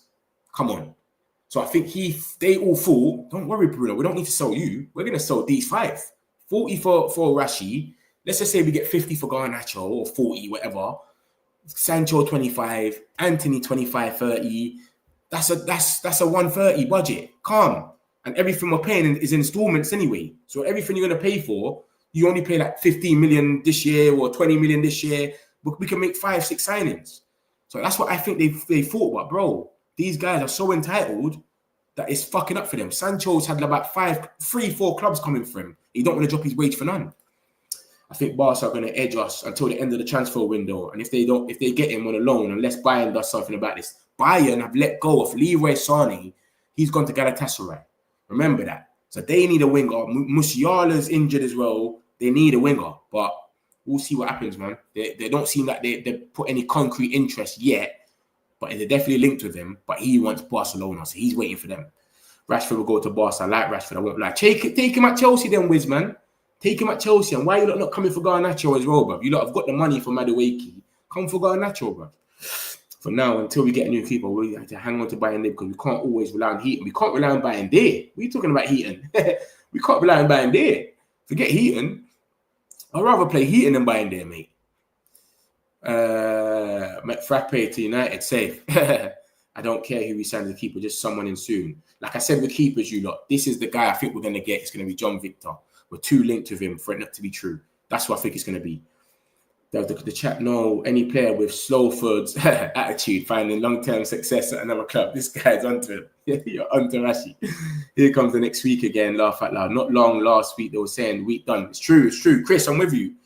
This is why I gave up. I had reliable guys. Ben Jacob, there's a medical for Mbuemo next week. I had all of that. And I was like, remember, I'm reporting it. You're saying this and you're just looking at it and laughing. I'm reporting this news and I'm saying, bruv, they just said medical last week or whatever. And I'm like, it's mad.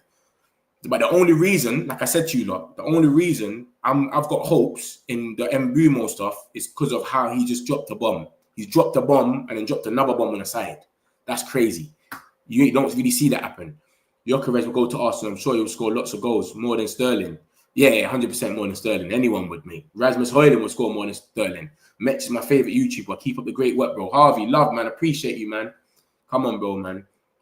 I do this for you lot every day, man. This is normal, man. This is only the beginning. I keep telling you like that. Watch when the season starts. It's going to get mad, this page. Panels, Matchday Vlogs, everything, bruv. Reviews, previews. When we start getting everyone on there. Man United is still in the talking stage with Mbeumo. Isaac is another option. Mate, I don't know what's going on. Everyone keeps saying it's advanced, but we don't even know. Laurie Whitwell came on the Stratford Paddock the other day and broke it down a little bit and said certain things. And he said it's an ego thing. Like Ratcliffe don't want to look like they're taking the piss out of us because how the Glazers we got taken the piss out of. Brentford are standing firm. It's always hard for them to do business with. Just bare shit like that. Do you like Gunner the rapper? Gunner's calm. Isaac, safe. That's what I'm saying. Isaac's never going to come. Like, it's never going to happen. Believer will be so good. Believer, that's a dream, man. But I think we're going to go for a midfielder maybe next season. Unless we make the sales this season. Next season, we'll go for them.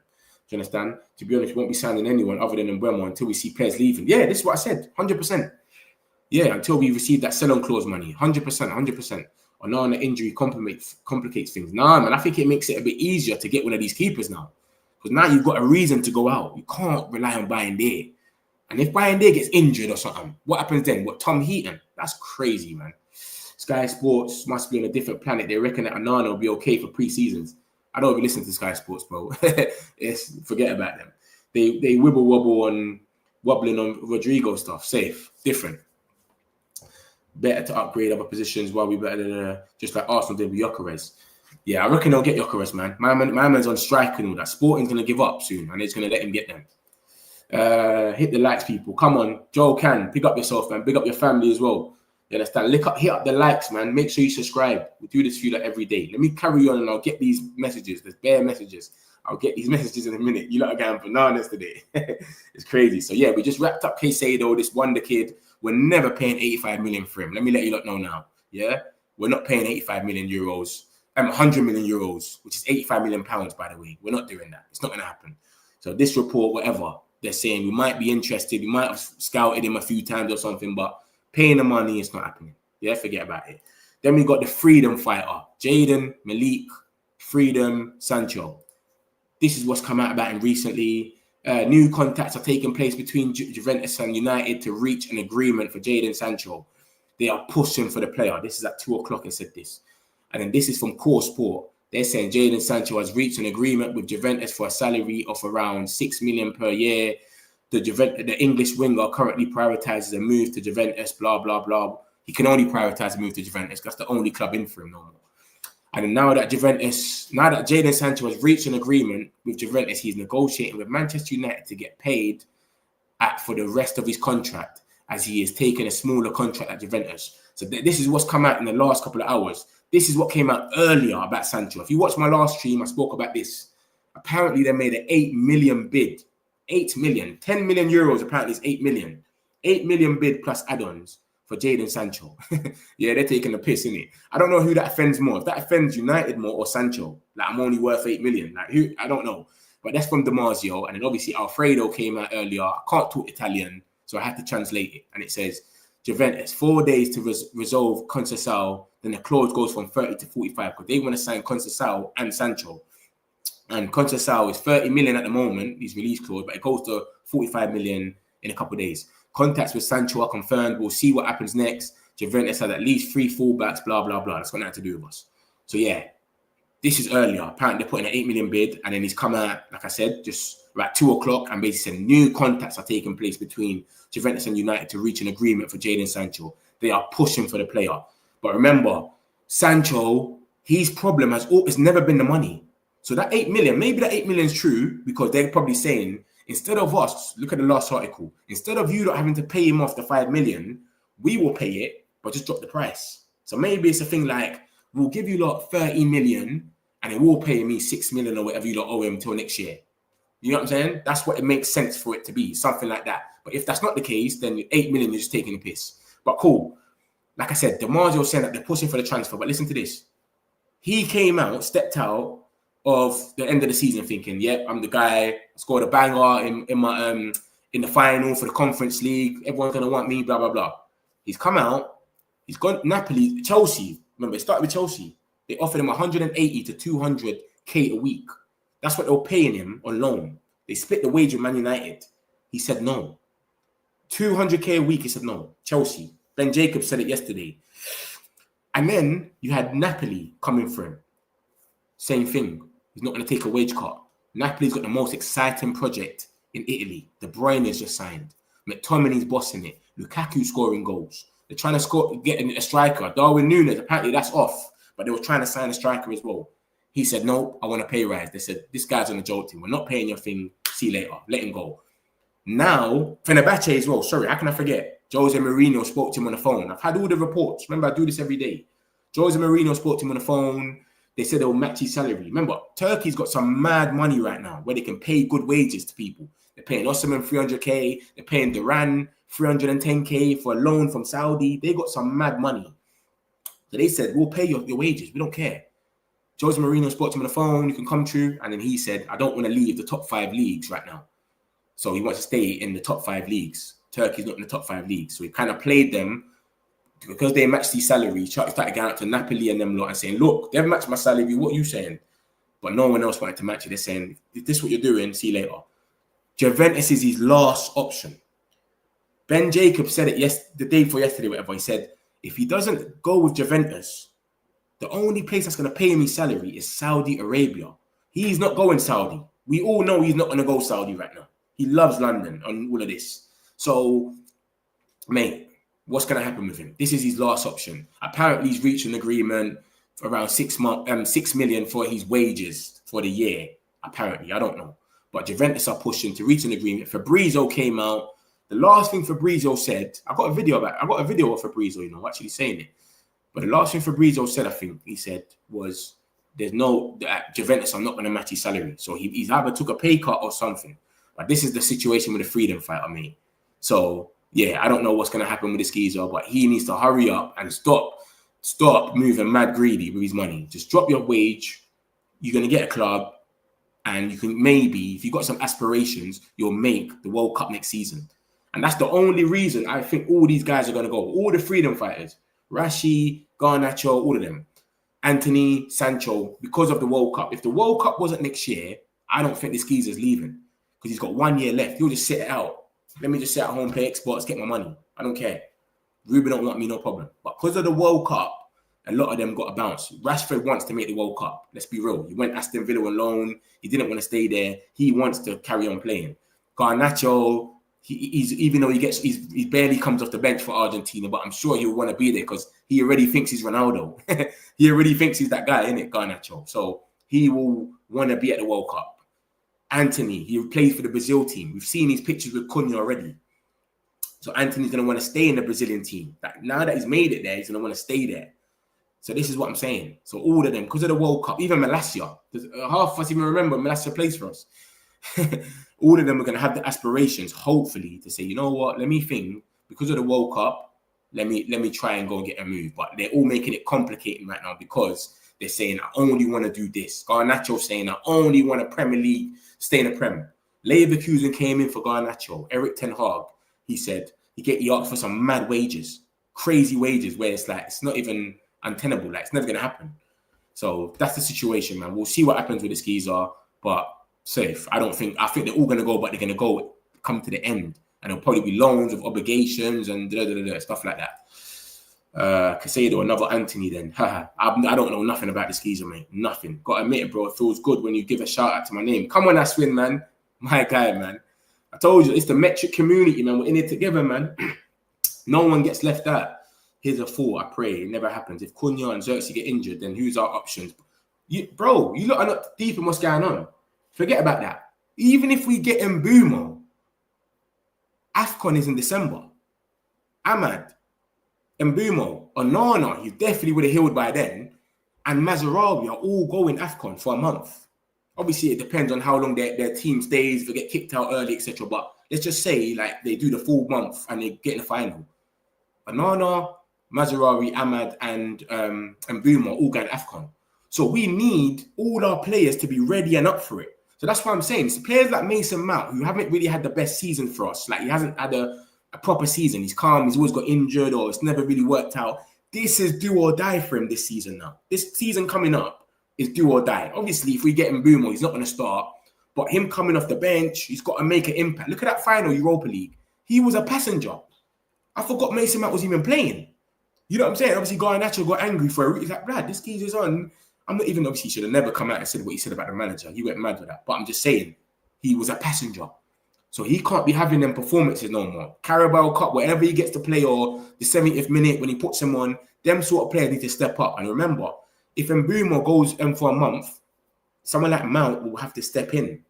So we need all of our players. This is why I was talking about Douglas Luiz and that. Man was talking about Douglas Luiz, and I showed you that Douglas Luiz's record in Juventus. It's crazy. He's injured galore. This guy living in the medical room right now.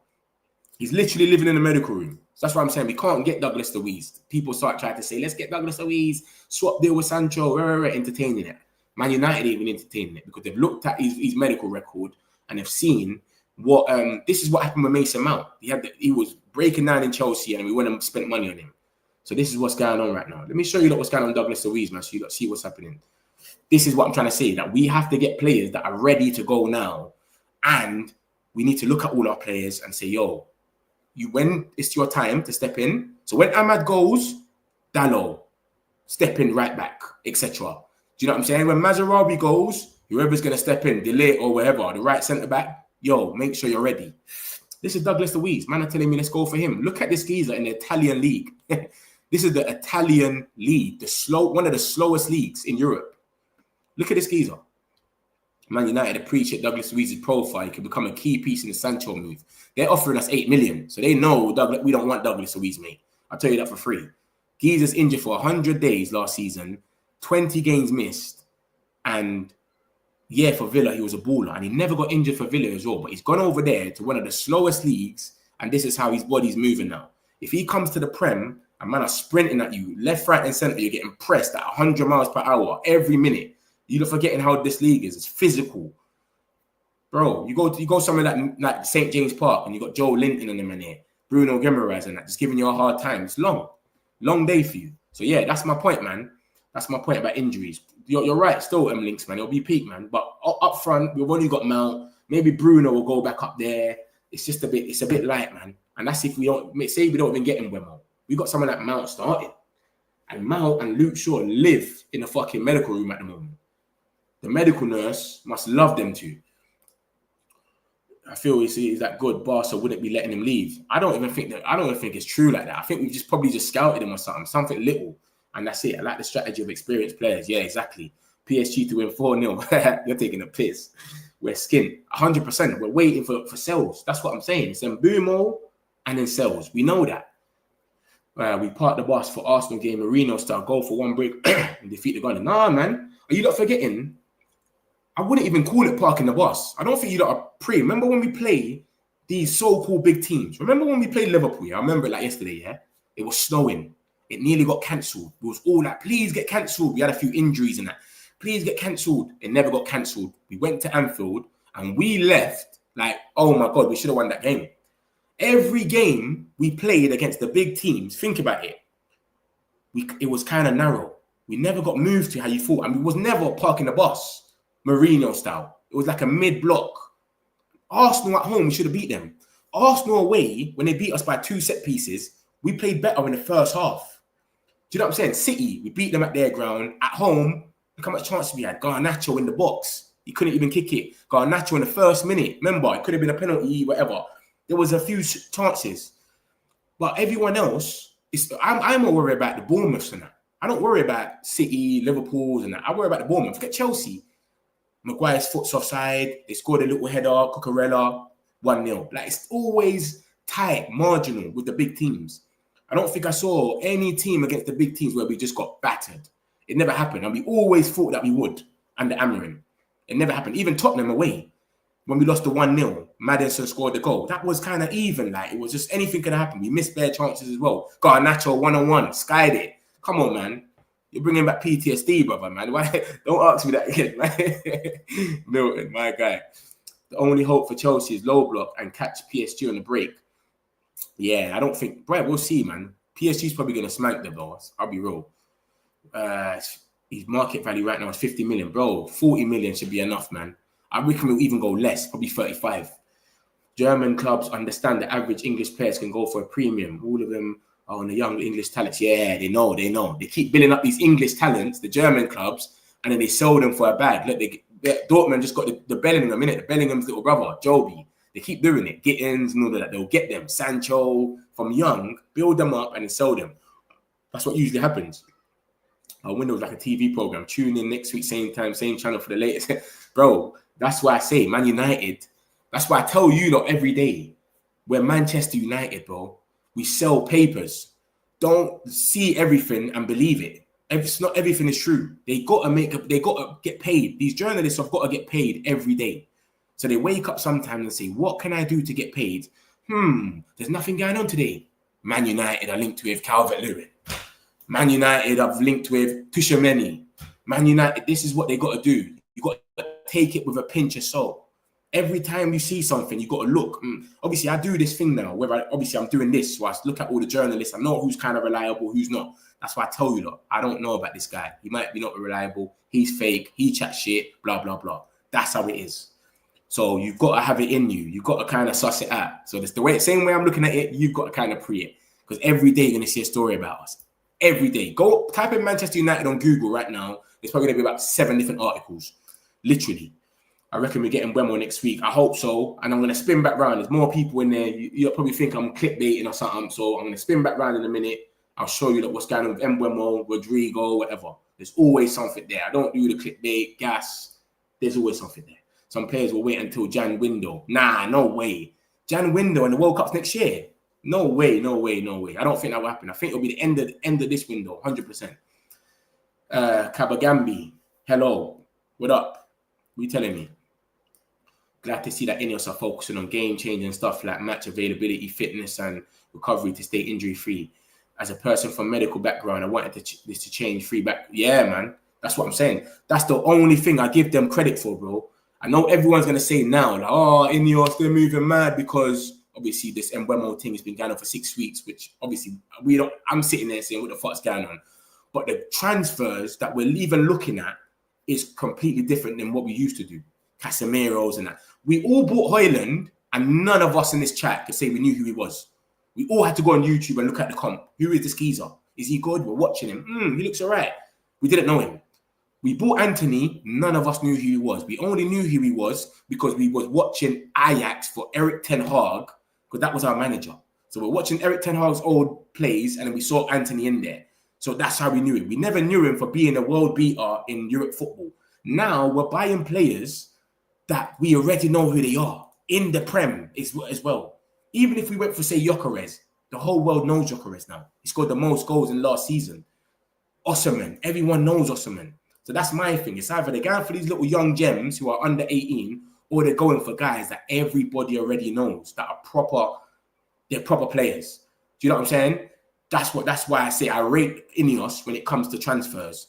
Everything else about the ticket prices and all that, I don't rate all of that. You know, people that's been going for years and that's mad. I don't like what they're doing there. But when it comes to transfers, they're not playing around. They're literally like, Rob, we need goals, yeah? All right, cool. Let's go for 2 players that are in their prime right now and that are banging in goals. That's what they're on. We're going to go for 2 players. And you got to look at even this whole situation now when you look at this.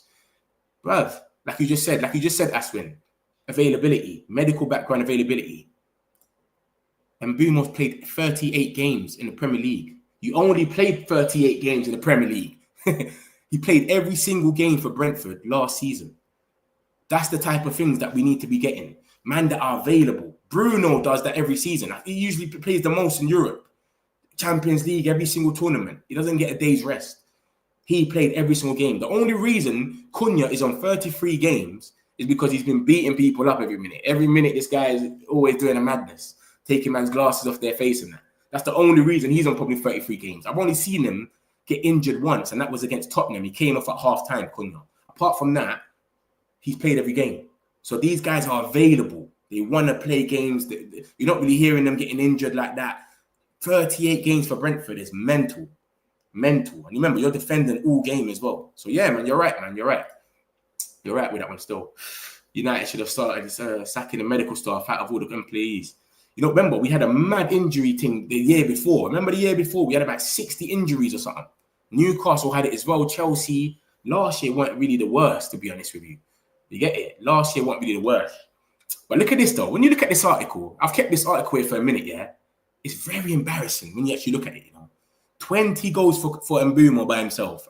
And our whole attack, Højlund, Xerxes, Garnacho, and Ahmad. Obviously, Ahmad got injured for a bit. We'll give him the grace, but still. 20 goals.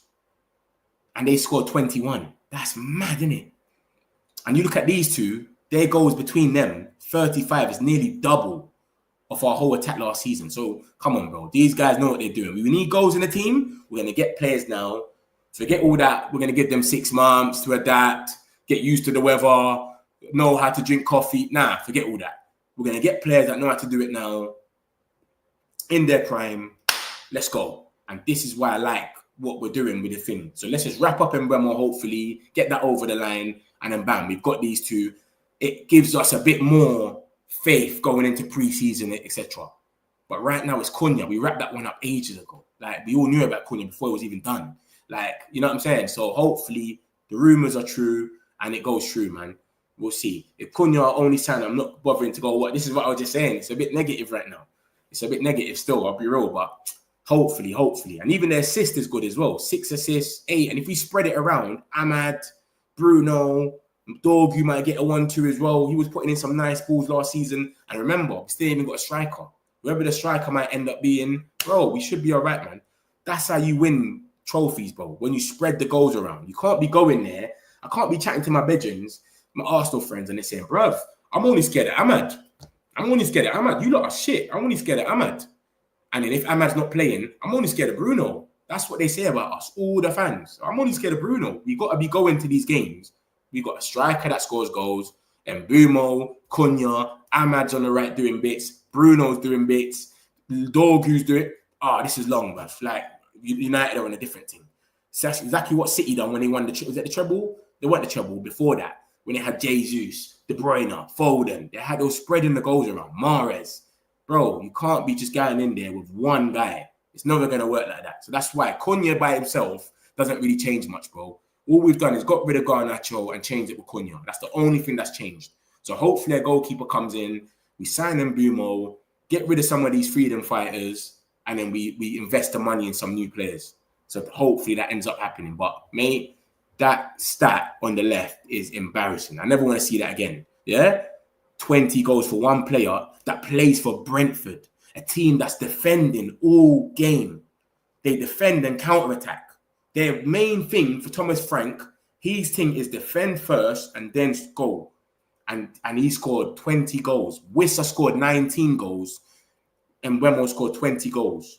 39 goals in between them. Nearly double of our attack. Come on, man. We got to switch it up. I like Xerxes. I'm not dissing Xerxes. I like him, but he don't score goals, though. Xerxes, I'm going to prefer Xerxes in the 10. I'd rather Xerxes be in the 10. Have a proper striker, put Xerxes in the 10, link up with boom, boom, boom. But, yeah, let's not forget, as a striker, he didn't score a lot of goals. You get me? Just like last weekend, they keep talking about it's done medical, that deal looks shaky, but I don't care for Gyökeres at Man United anymore. He's no different than Rashi. Yeah, Gyökeres, I don't even talk about him no more. I see things about him every day. I don't even bring him in because he's just like, he's so twerking for Arsenal. It's just long. There's no point. Like, it's mad. He's saying Arsenal only. Fabrizio's coming out and everything. I think Fabrizio, his agent has been feeding Fabrizio for years, though, because he always used to talk about Gyökeres, even when no one was even interested in like that. But yeah, it keeps coming in. Arsenal only. Arsenal only. Look at Fabrizio's documents about Gyökeres. He puts Arsenal only at the end of it. It's like he's letting it be known to the president, even if you don't sell me, I'm not going nowhere else.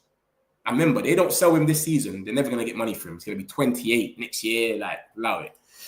What's your favorite Gunner song? Fuck knows, mate. I don't even know. Can't even tell you off my head, man. Go crazy, go crazy, go crazy. Go crazy, banger. Now, Onana, man said Honor. Alifa said Honor. Onana is out for 6 weeks, so United buy another keeper. What I'm going to do for you, Alifa, watch. I'm going to spin round because there's a few people in here. I'm going to spin round. Let me just get a few of these messages, then I'm going to spin round and summarize everything. Don't worry, I got you. You still have faith in Xerxes? Yeah, but not as a striker. And Xerxes, I want him to be a number 2 striker. So we get a proper number 9, someone that gets on the end of the crosses and that. And if that's not working, then you bring on Xerxes and he comes to the ball. That's what I want with Xerxes. We can't have Xerxes as our main number 9. It doesn't work like that. Because look at, like, for example, look at Southampton, yeah? They played against Manchester City. They drew 0-0. They had like 4 defenders just on Haaland the whole game. He couldn't do nothing. But they had Mamouche on the wing. If they didn't have Mamouche on the wing and he was on the bench, he could have came on for Haaland and he would have been coming to the ball. He plays different to them. So that's what I want with us. We get a proper striker, number 9, that goes for the ball. But if he gets marked out, remember, we're gonna play teams like Burnley, Sheffield United, Sunderland. They're not going to want to come out. They might just stay in their box.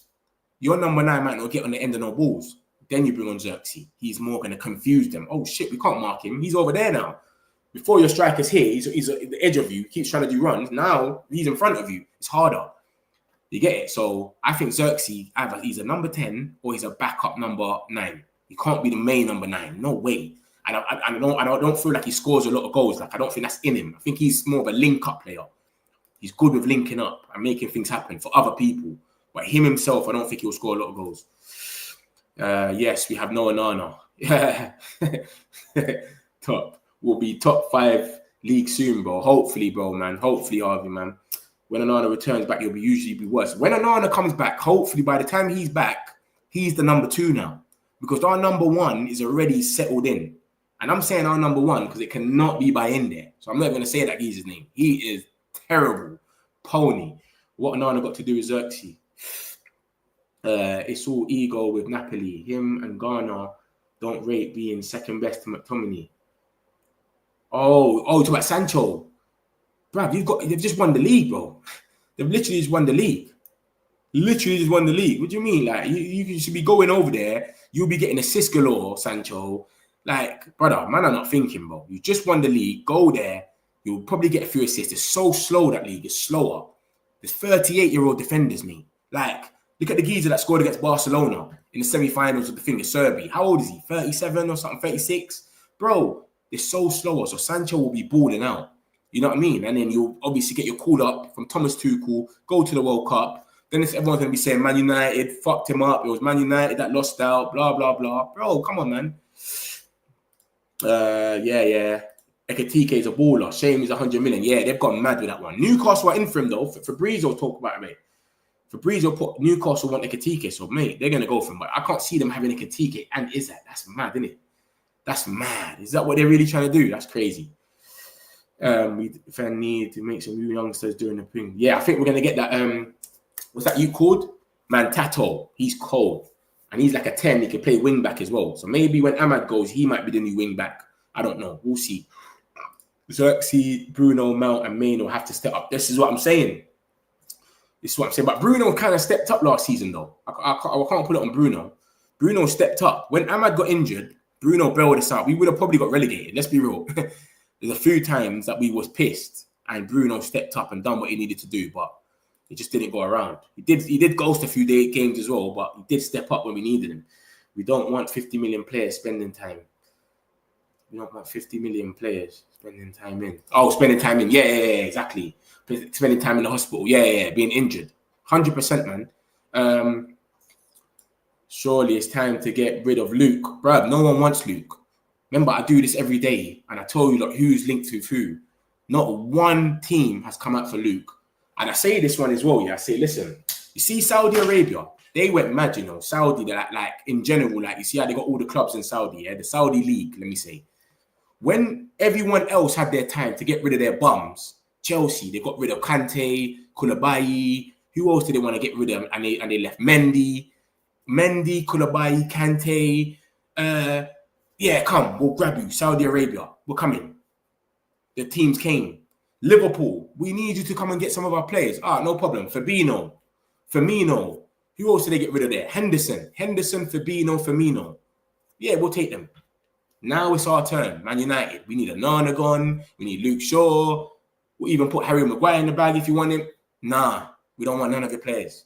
See what I'm saying? Casemiro, mad. Casemiro, everyone was saying he's going to go Saudi. Casemiro was dead on for Saudi. Him and Onana. That's what all the reports were saying last season. Saudi's going to come in for Casemiro and Onana and nothing. Literally, it's like they don't even care about us. But Casemiro's already came out, by the way, and said he's going to stay because he feels that this is the best place for him to be to make the World Cup next year. Because remember, my man brought him back, innit? Carlo Ancelotti already brought him back. They got the little link from Real Madrid, whatnot. So, yeah. So he wants to stay for one more season. He's a bit leaner now. I don't know if you've seen the pictures. The Man United's put out a lot of the pre-season guys. They've all lost their weight, basically. Amorim put them on a strict diet. So, yeah, we'll see how he comes across, innit? I know he won the most tackles last season, so he's obviously dilly, but is he going to be able to run and all this intensity? Because remember, Amorim, he's going to have to implement his style now. All that counter-attacking stuff he was doing, he's going to have to do what he wants to do now. 2-2. Surely this is the time to get rid of Luke. 2-2. Liverpool Man U game. Yeah. That's what I was talking about, the Man U game. We didn't want it to happen. Yeah, that's Harvey, big up yourself. We didn't want it to happen that game. We was all saying it's snowing. Remember, it was meant to get cancelled. The snow was meant to cancel that game. Everyone, the whole fan base, just cancel the game. We had a few injuries or something. I can't remember what it was. It was all like, nah, it's not going to happen. I think we lost before that. Bruv, we all left that game saying, how the fuck did we not win that game? Harry Maguire last minute, remember? Off over the bar. Hoyland one-on-one with Alisson, missed. The cross that came in, Ahmad, missed the header. There was so much chances. We're like, how did we not win that game? So this is what I'm saying. It always happens with the big games. The big games, we always go in there. We're going to get battered. But since we've been playing with Ruben, we've always gone in there with that, we're going to get moved to, and then we play better than we need to. I ain't seen us get moved to, battered by no big teams in the Prem since Ruben's come in. It's always been narrow. That's one thing about it. So I'm not really worried about Arsenal first game of the season. Because if we gave them that, we could have beat them with that team last season, which finished 15th. What are we going to do now if we've got a pre-season? They've kind of understood these ideas a bit more. We've got a few new signings. Come on, bro. We should come a bit more dilly on them. So I'm not really pressed about that. Me, I'm more prepared. I'm more scared about the Bournemouths and that. The Brentfords. Obviously, Brentford, if they lose Mbuemo, whatever, it's a bit more different. Thomas Frank's gone, etc. But that's what I'm more scared about. The lesser teams. We can't handle them. When they just they sit back and they want to counter-attack us. We're just clueless. That's what was our problem. But the other teams, the Liverpools and that, Man City, all day, come true. All day. Injury prone. Edison Bell. Yeah, Douglas Luiz, forget about him. That record in the Italian league, it scarred me, mate. Yeah? If that's happening to you in the Italian league, they should put a little sensor saying, do not come to the Prem. Don't come back to the Prem if that's happening to you now. Because it's so physical that your hamstrings and all of these stuff, and the way we're going to be running as well, with the intensity stuff, pressing every minute, forget about him. He might as well just stay there. It's long. But he's a baller. He is a baller, but it's just sad to see what's happened to him with all these injuries this season. Because he wasn't getting injured before that. I looked at his injury record. He wasn't getting injured before that. Maybe, but Barca have too much talent in the middle. You talking about the Caicedo, you? Yeah, maybe. But, bro, I've never heard of this geezer. This is what I'm saying. You hear about geezers. Lamine Yamal, I was hearing his name, and I didn't really watch Barca. And then I went and actually watched to see, is this guy really the truth? And he's the truth. Pedri, you heard his name a few times. You went there, is he the truth? He's the truth. I've never heard of this geezer, but that La Masia, they cook up players for fun, mate. Yeah, literally. They got no money. They just go to La Masia and just cook up a player. Bam. 1, 2, 3. That was the most frustrating part. We didn't finish our chances. Crazy. All right, got a stat for you lot. Wait, where is it? I got something for you lot anyway. I got all the stats for last season. So you'll see anyway. We was unclinical, bro. Garnacho, like, it was mad. The amount of chances we had was madness. Let me show you what happened last season. A lot of the stats and that. Hopefully we build on this and we'll be all right. Hopefully. Look at this now. Boom. This was, I can't remember what part of the season this was, but I've just nabbed this and it said, listen, big chances missed. At one stage anyway, I know I didn't finish like this, but at one stage, this is what we was going through. I think this was earlier in the season. 17 missed chances. Aston Villa was next on 12, Liverpool. Look at this. Shots on target per match. Look at this one here. This one's crazy. Look at that. This is the second half of it. Obviously, we're not in the top half. But look at the conversion rate compared to everyone else's, apart from Southampton. Just have a look at the conversion rate. Look at the conversion rate of Manchester United in 12. So we're 12th with all the shots we've had. We've had loads of shots. That's put us 12. But the conversion rate of us scoring the goals is 8.3. The only person with a worse conversion rate is Southampton, mate. This is what happened last season. This is overall last season. This is what I'm trying to say to you. Like, this is what was going on. And this is Hoyland, Garnacho.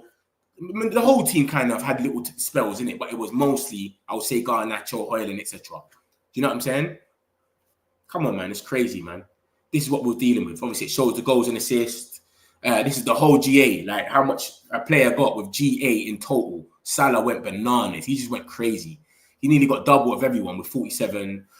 Isaac and Mbuemo in there with 27. 20 goals, 7 assists. 5 of them were penalties. Hoyland. Imagine. Haaland. Ollie Watkins got 24. I think he got 16 goals. Ollie Watkins. So the rest of them was assists. Cole Palmer, Wissa. Wissa got 19 goals last season, no penalties. So basically 4 assists. Chris Wood scored 20 goals. Cunha's in there. Cunha scored 15 goals. So that's 6 assists. And then you got Bruno Fernandes. Of course, he's in there with 18.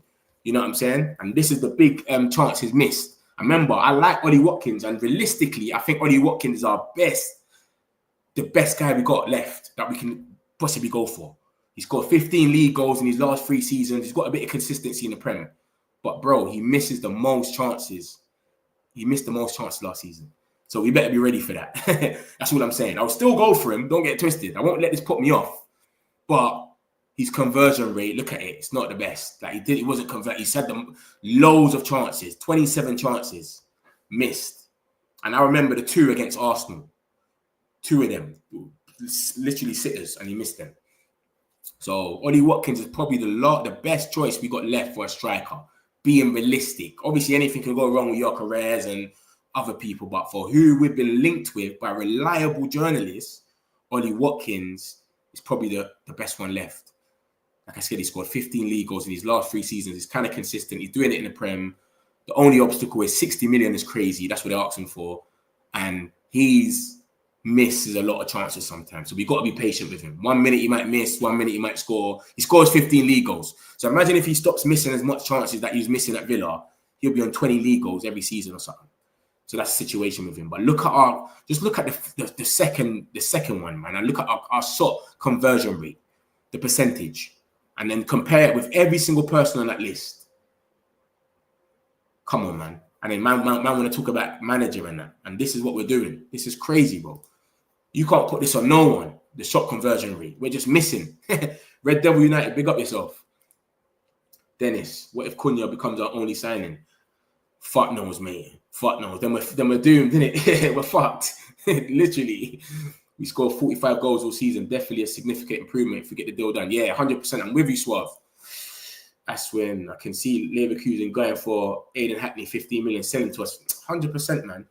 Everyone keeps bigging up this Hayden Hackney. I ain't really watched him like that still, but everyone's bigging him up. So he's got to be good. He's got to be ready for the Prem. Our midfield and backline was 5th in the league goal contributions last season. Oh, our midfield and backline put in the works. Remember Casemiro, innit? Casemiro and Maguire. How much time did they score headers in that? Come on, man. Ahmad was right wing back. Bruno was playing as a midfielder as well. Remember? It's crazy. Can anyone go to Sweden and have chat with Gyökeres? Sweden. What, as a Sweden player? Remember, Isak, innit? Isak slightly, but Isak because he's doing it in the best league, innit? And look at that. He's got 29 goals and assists. But obviously, Gyökeres scored the most goals in the league. So he's gonna say, yo, I'm the best. But the only thing that doubts Gyökeres is just that where he's doing it, the Portuguese league. Xerxes realizing them 2 is lethal. Yeah, Hundo. Apparently, French league seems to be the best league to develop box-to-box midfielders. We could send Konu. Yeah, he's going to Luzon. That's in Switzerland. So we'll see what happens when he comes back. That's Sir Jim. They've got Man United, Nice, and Luzon. So they're doing what Chelsea's doing with Strasbourg. They send players over there and then come back. W go crazy. You're on to Gunner, bro. You love Gunner, innit, Max? Yeah, that's a banger, though. Heard Onana was convincing Mbuemo to join, man. Yeah. Apparently, they came out. Reports about that come out still. They're both Cameroon, the dogs. So apparently, yeah. It's truly Olowabi. Garnacho assist. Come on, that's funny, bro. Safe.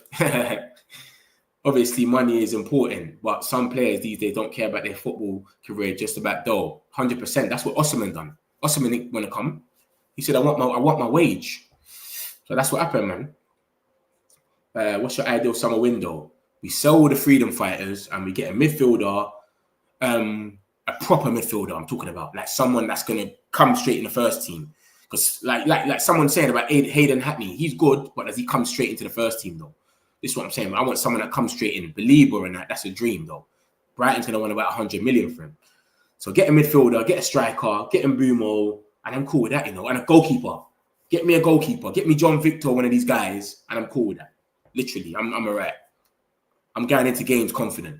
Man United are ready to trigger John Victor's release clause. That just came out, yeah. I think that's what that came out earlier, didn't it? Isn't that part of this? Hold on. Isn't that? Yeah, that's him. That's it. That's it there. Look, that's the third document still. But I love for that Man United. You always bust me anyway. You never know what's going on, so you always hit me with. That's probably been reported by someone now, but it came out earlier on another source, which is MUFC. So love for that. But yeah, that's what he said. Botafogo are preparing for the possible departure of John Victor, who has a proposal for Man United. United are willing to pay his 5.9 release clause. So what they're ready? So that's different news then. Man United are ready to trigger it. So they're actually ready to trigger it now then. So hopefully we get this Keezer, man, and he becomes the number one, man. He looks like he's all right. Everyone keeps saying that he's done good in the Club World Cup. He's only 5.9 million. Hopefully he takes over. And then Onana is the backup, man. Bayende's got to skip. Safe. CR7 asked for Casemiro and Rodrygo to join him at Al Nassr. Then what happened then? Because I saw that report that CR7's got control about the transfers now. So what happened then? Why they're not there? The Casemiro would have took that bag now. He's on 350k, but I'm sure if they're going to offer him like a madness anyway, he would have took that. Rodrigo probably will stay in Europe though. What happened to a massive clear out? Tell me about it, man. Trust me. Chelsea sales eventually need to be studied. Bruv, they sold Havertz, Mount, and Madueke for 160 million. They are the best in Europe at selling. I don't want anyone to tell me anything. Chelsea take the piss, bro. 160 million for Mason Mount, Kai Havertz, and Noni Madueke. You cannot chat to Chelsea when it comes to selling. Different. Onana, Maguire, Shaw, Dalot, Casemiro, Mount, and Højlund having enough time to prove their worth and have failed to do so. They need to be moved on. It's easy to say that though, but when someone comes in with a new system, a new manager, they might want different. Like Maguire, we all wanted him gone. Ten Hag. Now he's pays in the free. Some people don't mind him for Ruben. Mount, Ruben likes him. And like I said, he's been having all these seasons where he's getting injured. He's a passenger. This needs to be the season for him, or I think everyone's going to be finished off him. Right now, he's getting a bit of leeway. He's been injured. Feel sorry for him. Blah, blah, blah. Do you get it? But I think if this season he gets injured again and misses like half the season, everyone's going to be like, nah, we're done. That's what I think is going to happen. Casemiro's leaving next season. Maguire's leaving next season. Both of their contracts is done next season. Dalot, Obrigado, Portuguese link, he's not going nowhere. I think Amorim likes him. Amorim's trying to build a little Portuguese team. You get it? He's trying to get Diego Costa in as well. Højlund, we're probably going to move him on. We need to get the striker in first. Get the striker in. Højlund's probably going to be a backup, how it should have been in the first place. Højlund's a backup. He comes on in the 70th minute, runs at tired legs. That's how you're meant to do it anyway. Project striker. He should never be our first number 9. Never. So, yeah, that's the situation with that still. But yeah, man, we'll see what happens anyway. Carl, I heard Vitek is going to be in goals for pre-season. Yeah, I got a report about that, Carl. This is what came out today. And it basically just said, Man United have scouted Lamens, and Vitek is also highly regarded at United and just returned back from a successful loan spell at Linz, putting him in the frame for a pre-season tour play. So he's going to be at pre-season. Remember, pre-season, you go there with like 20 players anyway. And then 10 will play the first half, the other 10 will play the other half. So he's always going to be there anyway. But I don't know if we're going to let him be the number 1. Like that, because that would have been said ages ago. We would have been ushering him ages ago. We might have even let my man go, Tom Heaton. If we believed in Vitek, Tom Heaton wouldn't still be here. Do you know what I mean? Unless, I don't know, man. We'll see, innit? We'll see, though, Carl. Bro, so you judge Bayern off one game. You people are so disrespectful. Are you telling me you've never made a mistake in yourself? Bayern is not that bad. You just made a mistake. Judge Bayern off one game. Bro, I only rate him for one game. What are you talking about? I only respect Bayern for one game. And that's against Arsenal in the Europa League. I was there. I watched it in my own eyes. He had a masterclass. Apart from that game, he's been terrible. Tottenham away in the Carabao Cup. Was it Carabao Cup or FA Carabao Cup? Tottenham away, and they scored a corner. Do you know how bad he was that game? Aston Villa, that was a goal. That Morgan Rogers was a goal, mate. Let's just be real now. It's happened. You know what I'm saying? At the time, you might argue with your friends. It's not. He hit his hand. It was a goal. He's terrible, bro. Onana is bad, but Onana at least can kick a little bit. He can at least position. This geezer is terrible, mate. I don't know what you're watching, bro, but I'm not judging him off one game. I'm only rating him off one game. I think he's only had one good game, and that's the FA Cup against Arsenal. Apart from that game, he has been rubbish. And even, look, if you read the last report, thank God you said that now, because we're even on there. Look, the last report, look at the second paragraph. They're even saying it themselves. Bayende is the second choice goalkeeper, but he did not impress during the matches he played last season. And therefore, club officials have continued to monitor the goalkeeper market. John Victor is among the list of potential targets. Listen, see John Victor, this geezer, we've been monitoring him for ages. This is not new. So we've already been wanting to replace Bayende. So Onana getting injured today might just bring it a bit more forward. But we've already been monitoring this geezer for time because we want Bayende gone. So it can't just be me thinking he's terrible. They think he's terrible too. So that's the situation, bro. He was going to go already. But this is the situation with all of our players. No one is in for them.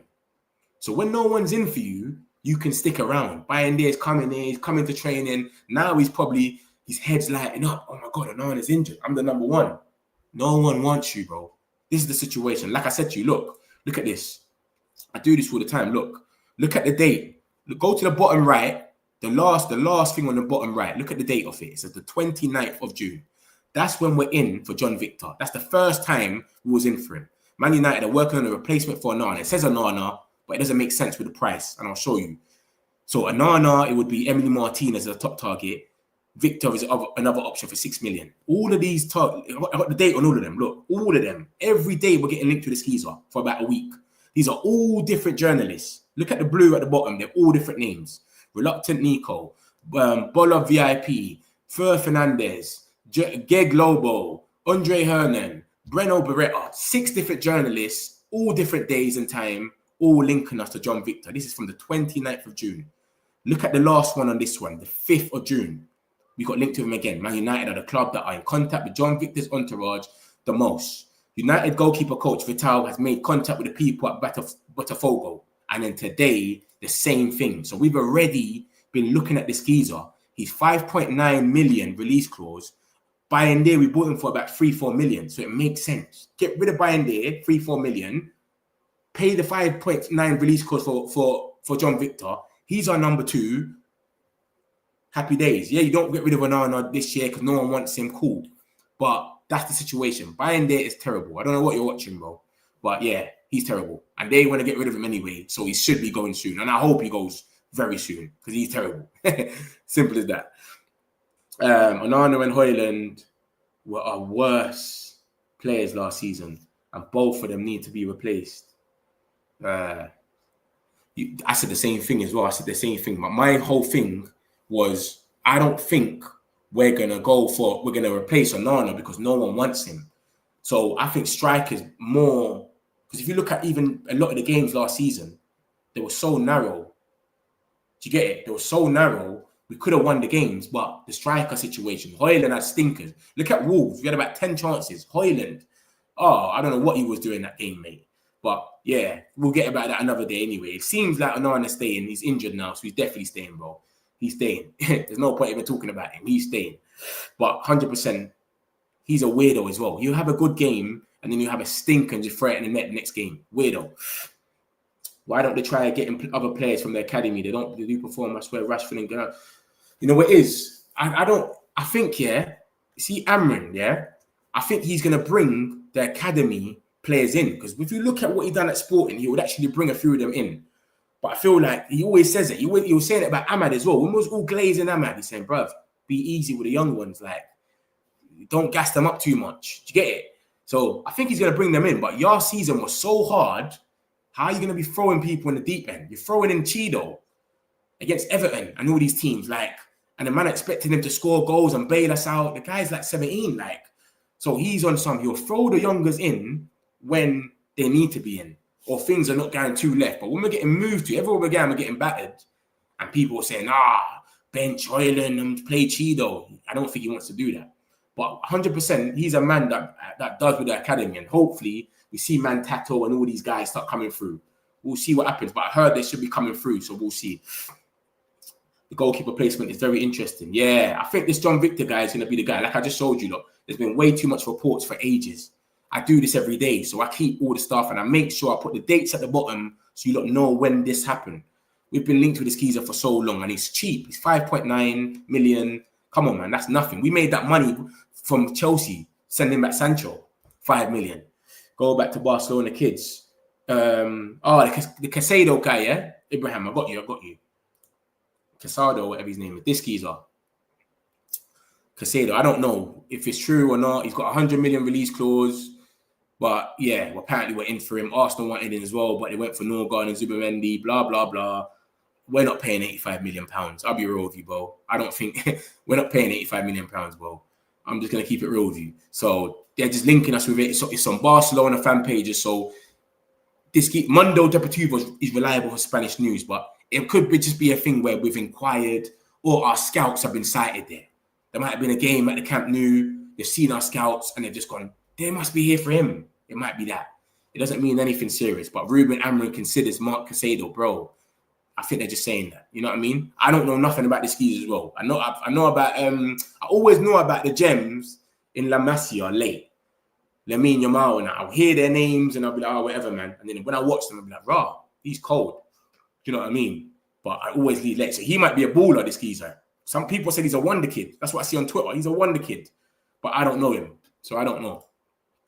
True, our manager have taken a fall for these bums. Just look at the top 5 consistent philosophies, and yeah, it's crazy, man. Crazy, bro. It's crazy. This is last season. Our shot conversion rate is embarrassing, bro. That's what I'm gonna say. Dan Crow, salute and respect for your hard work, brother. Love my brother, man. Appreciate it, man. Come on, man. The ones that are coming back, they know how we do this. It's every day we're here. So make sure you hit the like button and you subscribe. We don't miss a day. It don't matter what day it is. I'm here for you lot. All the Man United news for the day is here. This is it, guys. Positivity and optimism. Come on, United. Come on, Phil. I'm always positive, man. I'm very positive. I'm trying to be as well. But you know when it's like you're going through negative times. Like me, I take all the newspapers now with a pinch of salt. So when I'm seeing Calvert-Lewin and that, I don't even take it serious. But it makes our fan base go crazy because remember they're always going to want to talk about us. But yeah, man, I hear you still. What youth are you hoping to break through? Mantato. That Mantato, cold. Mantato. I heard about Morehouse and the other one. What's the other one called? Shea Lacey. I've heard about his name a few times. But Mantato, I've actually seen him. I've watched him play against Arsenal in the they played FA Cup, I think. The youth. And he looked good still. We need a goalkeeper, no excuses. Yeah, man. Hopefully, man. Like I showed you, hopefully it's that John Victor guy comes through. We should get Diego Costa or Oblak. I don't think Oblak will leave. Costa's on our. This is what I'm trying to say. There's 2 different type of signings for the goalkeeper we can make. Yeah, let me make it clear to you. Look. See him. He can replace Bayandé because of the price. We got Bayandé for 3-4 million. So if we sell him for 2 million, add 4 on, 5.9 million come true. But if we're going to replace Onana, that's when we go for these guys because we'll get about 30 million. Goalkeepers go for about 30 million, etc. Magnen, whatever his name is, he's going for about 20 million. Do you know what I'm saying? Like Lamens, he's rated 20 million. Milinkovic Savic, he's 19 million. So bare of these keepers are going for like 20 million. So that's the thing. Donnarumma, he wants a new contract. So we're not going to get him anyway. That's a myth. But still, if we was going to go for him, he will be about 40 million, 50s, whatever. So it's about what money we're going to spend now. If Onana doesn't leave, we're not getting none of these keepers that you're saying. There's no way. We can't afford it. That's only if Onana leaves. If Bayandé leaves because he's cheap, we can replace him with someone cheap as well. And then hopefully, that 5.9 we pay for him, it ends up being a bargain because he ends up being better than Onana. And then he becomes the number 1. That's what we want the plan to be. You know what I mean? Bayandé had 1 good game and that's it. T Mills, big up yourself. Come on, man. I don't know what this geezer's watching, bro. He had 1 game against Arsenal in that cup. He played against Newcastle. Terrible. Everywhere he's played, he's just been terrible, mate. That it got so bad that everyone stopped asking about him. You know, before everyone's like, "Don't play Onana. Give Bayandé the chance." He gave Bayandé the chance. He got so bad, the fan base just gave up. They're bullshit. We just gave up and left it. No one was asking about him no more. United are paying 90 million for Rodrygo. Laugh at that. No chance. Yeah, I don't think it's true either, Paul. I don't think it's true either. Let me show you the report. This is it here. Man United are looking for more wingers, and Rodrigo is one of the players they really like. That's from a good source for Bayern Munich and Real Madrid. This geezer is the same geezer that spoke about Rashford. Look, George C. Python. So he's reliable for Bayern Munich and Real Madrid, and he just said that we like Rodrygo. That's what I'm telling everyone. I tell everyone the realness here. We like him. That's nothing big. I might like a girl. It don't mean I'm gonna, you know what I mean? Like, it doesn't mean anything. But if it's said, we're gonna talk about it. So yeah, that's what's come out today. That we like Rodrigo. I don't think we're gonna go and pay any money for him. I don't even think he's gonna leave Real Madrid personally. I know he ain't been playing the Club World Cup, but I don't think he's gonna leave. I think he's gonna stay at Real Madrid. But if he does leave, Arsenal are really, really in there for him. But now that they've got Madueke, with the amount of money they can spend, I don't think they'll be able to even buy him. But we'll see. So yeah, I'm with you with that one. No chance. 100%. I don't even think it's going to happen. Very, very terrible. Or Dagams, what are you talking about? Who's terrible? Because you know what's mad? When I talk about people specifically, like the players, there's so much comments. So I don't go to the comments straight away. So I don't know which one you're talking about right now. You get it? You understand? So let me know who you're talking about, Dagams. Loving your work, bruv. Solid backup and insights to your points. Come on, man. Love, man. S-Wave, man. Appreciate it, bro. Loving this channel. Keep it up, bro. Max, big up yourself, brother. That's why I believe Amorim is the guy. He got rid of deadweight 20 players and built the machine. Sporting is today. Come on, man. That's what I'm saying. But you can't do that now because they're not getting rid of the players. So Ineos probably told him, yeah, you're good, man. We're going to get rid of 5, 6 players. We'll replace them. But they're not getting rid of the players because they're all entitled. The freedom fighters are all entitled. That's what's happening. Here we go, bro. Here we go. Nah, no here we go, brother. If that's what you're saying anyway, there's no here we go here. I didn't say nothing about here we go. There's no here we goes here. Costa's the guy, but 100 million release cost insane. Is that how much they want for him? I thought it was 50 million. Tom Heaton is better than buying there. No one rates this geezer apart from this guy. The one geezer that rates buying there, what's his name again? Budja B. Budja B is the only person that rates buying there. Budja B, I'm telling you. Buying there is terrible, man. Yeah, no one rates buying there on this chat apart from you. He's terrible. I said Tom Heaton is better than him. Tom Heaton is terrible as well. Honestly speaking, right now, the problem would be a goalkeeper position. Arsenal now frustrated with our weaknesses. It's crazy, man. It's crazy. For real. Would you buy Matoma if you're the manager? Yeah, but it's too pricey. It's 85 million. Saudi went it for 85 million. They said no. Saudi want 85 million for him. Saudi went in for him, not one. Went in for him for 85 million, and he said no.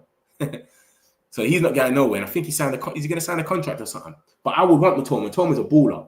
But I don't know if he suits the way we play now, though. We play with 10s. Matoma's more of a winger, innit, Carl? So I don't know. But he's a baller. I'll definitely take him. Expected Wharton to leave Palace this summer. Fantastic player. Priced out. English as well. This is what happens. He's probably going to be about 100 million.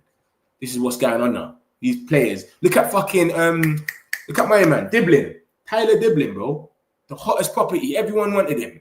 Southampton put out 100 million. The geezer hasn't moved. No one ain't even linked to him anymore. The English players. They're getting priced out of moves, man. Dembele, please. Ballon d'Or. He's never coming over here, Ibrahim, man. That's a wish and a dream. Maybe Jim opening, loosening his purse strings. Trust me. Yeah, trust. People were saying today, they were saying today that maybe the Mbuemo stuff is took 6 weeks because Sir Jim didn't want to pay him for 6 weeks. He's trying to save the 600k that he would have paid him. Remember, he's going to come and be on 150k a week. So in that month, he would have probably made about 600k. So he's saying he's leaving him at Brentford, so he don't pay the money for Mbuemo, and then he's going to buy him next week before pre-season. Crazy, isn't it? People say anything. I'm sorry to say, Bayern and Onana don't deserve to be at Man United. I better play Vitek ahead of him. I'm with you with that, big Rob. They're pony, and Bayern and Onana are both rubbish, but Onana is better. That's how mad it is. But they're both rubbish. It's just crazy. It doesn't even make no sense what we're saying. We've got the worst set of keepers. Get Rios and we have money. Oh, we were linked to Rios, you know. We were linked to Rios, but it was nothing crazy, to be honest. It was nothing crazy. Look, let me show you. We were linked to Rios. Was it yesterday or was it today? Earlier today, I think. I think it was yesterday. He's meant to be basically a backup if we can't get a midfielder like Edison. Yeah, yesterday. This came out about Rios, blah, blah, blah. But all they're basically saying is there's fresh reports now suggesting that United remain keen on Rios. So they're not even saying that they got the link or they know the source. They're just basically telling us that there's fresh reports going out there that Rios could be in his way to Man United. Mate, Fabrizio came out and said Rios is linked with Inter Milan and Roma. So I don't think we're in for Rios. That's my honest opinion. But obviously you can believe what you want, etc. Yeah, Vitek is pony. Vitek, get Rios, Mani, Elanga. Can we finish top 4 with Mbuemo, Cunha, and Rodrygo as front 3? We're not getting Rodrygo, man. We ain't getting Rodrygo. I don't think we are, man. But if we had them as front 3, it would be a better place where we are. You got to remember something. We only finished where we finish. Obviously, the defense and the whole team couldn't gel. Ruben Amorim, middle of the season, trying to figure out his tactics from a 4 to a 3. So much different things. And you got to remember, there's loads of things that go with it. You got the shot conversion rate as well. We didn't have a striker, basically. We're playing with 10 man. Højlund can't keep up the ball. You can't even, it will be mad. So there's so much factors. Hopefully now they got a pre-season. They understand what he's trying to do. Cunha's there. We get another striker. We get a striker. And we get someone else in, and Mbuemo, who knows? And then it makes a bit more sense. Look at that. That was in the beginning of the season, the first article. Biggest chances missed, 17. We were missing chances for fun, mate. What player would you want Man United to sign during the deadline day as a shell bomb? Bombshell. Watching too much Love Island. That's bombshell. That's what come up in my mind. But Belieber, certified. 80 million. Belieber. Fuck it. Imagine we got a striker, a goalkeeper, and then we just put 100 million on the Belieber and we signed him. Mad. Gassed. What about you? Who would you want? Xerxes, F Force 9, or deep line and forward? I think Xerxes is better as a 10 or a false 9. But I like Xerxes to be second choice or a 10. Starting a 10, cool, or be second choice as a striker. If the first choice ain't working, say we're trying to put the balls in the box and they keep heading it out. Say we go to Everton, Branthwaite, Tarkowski, Brian, they're all tall. All they do is pray for you to put the ball in the box. They're just going to head it out. Say we're doing that all team and we can't get to it. All right, you know what? 70th minute, bring on Xerxes. No more headers. Just pass the ball now, and then we can. It's a different dynamic. That's what I would want. But him as a 10, I don't mind him. Shimoni bid true? Nah, it's not true. I don't think it's true. Obviously, it came out yesterday. I showed you, innit? The Shimoni bid. The Sun wrote about it. We haven't heard nothing about it again. And this is my point. This is what I told you, lot. They wake up sometimes.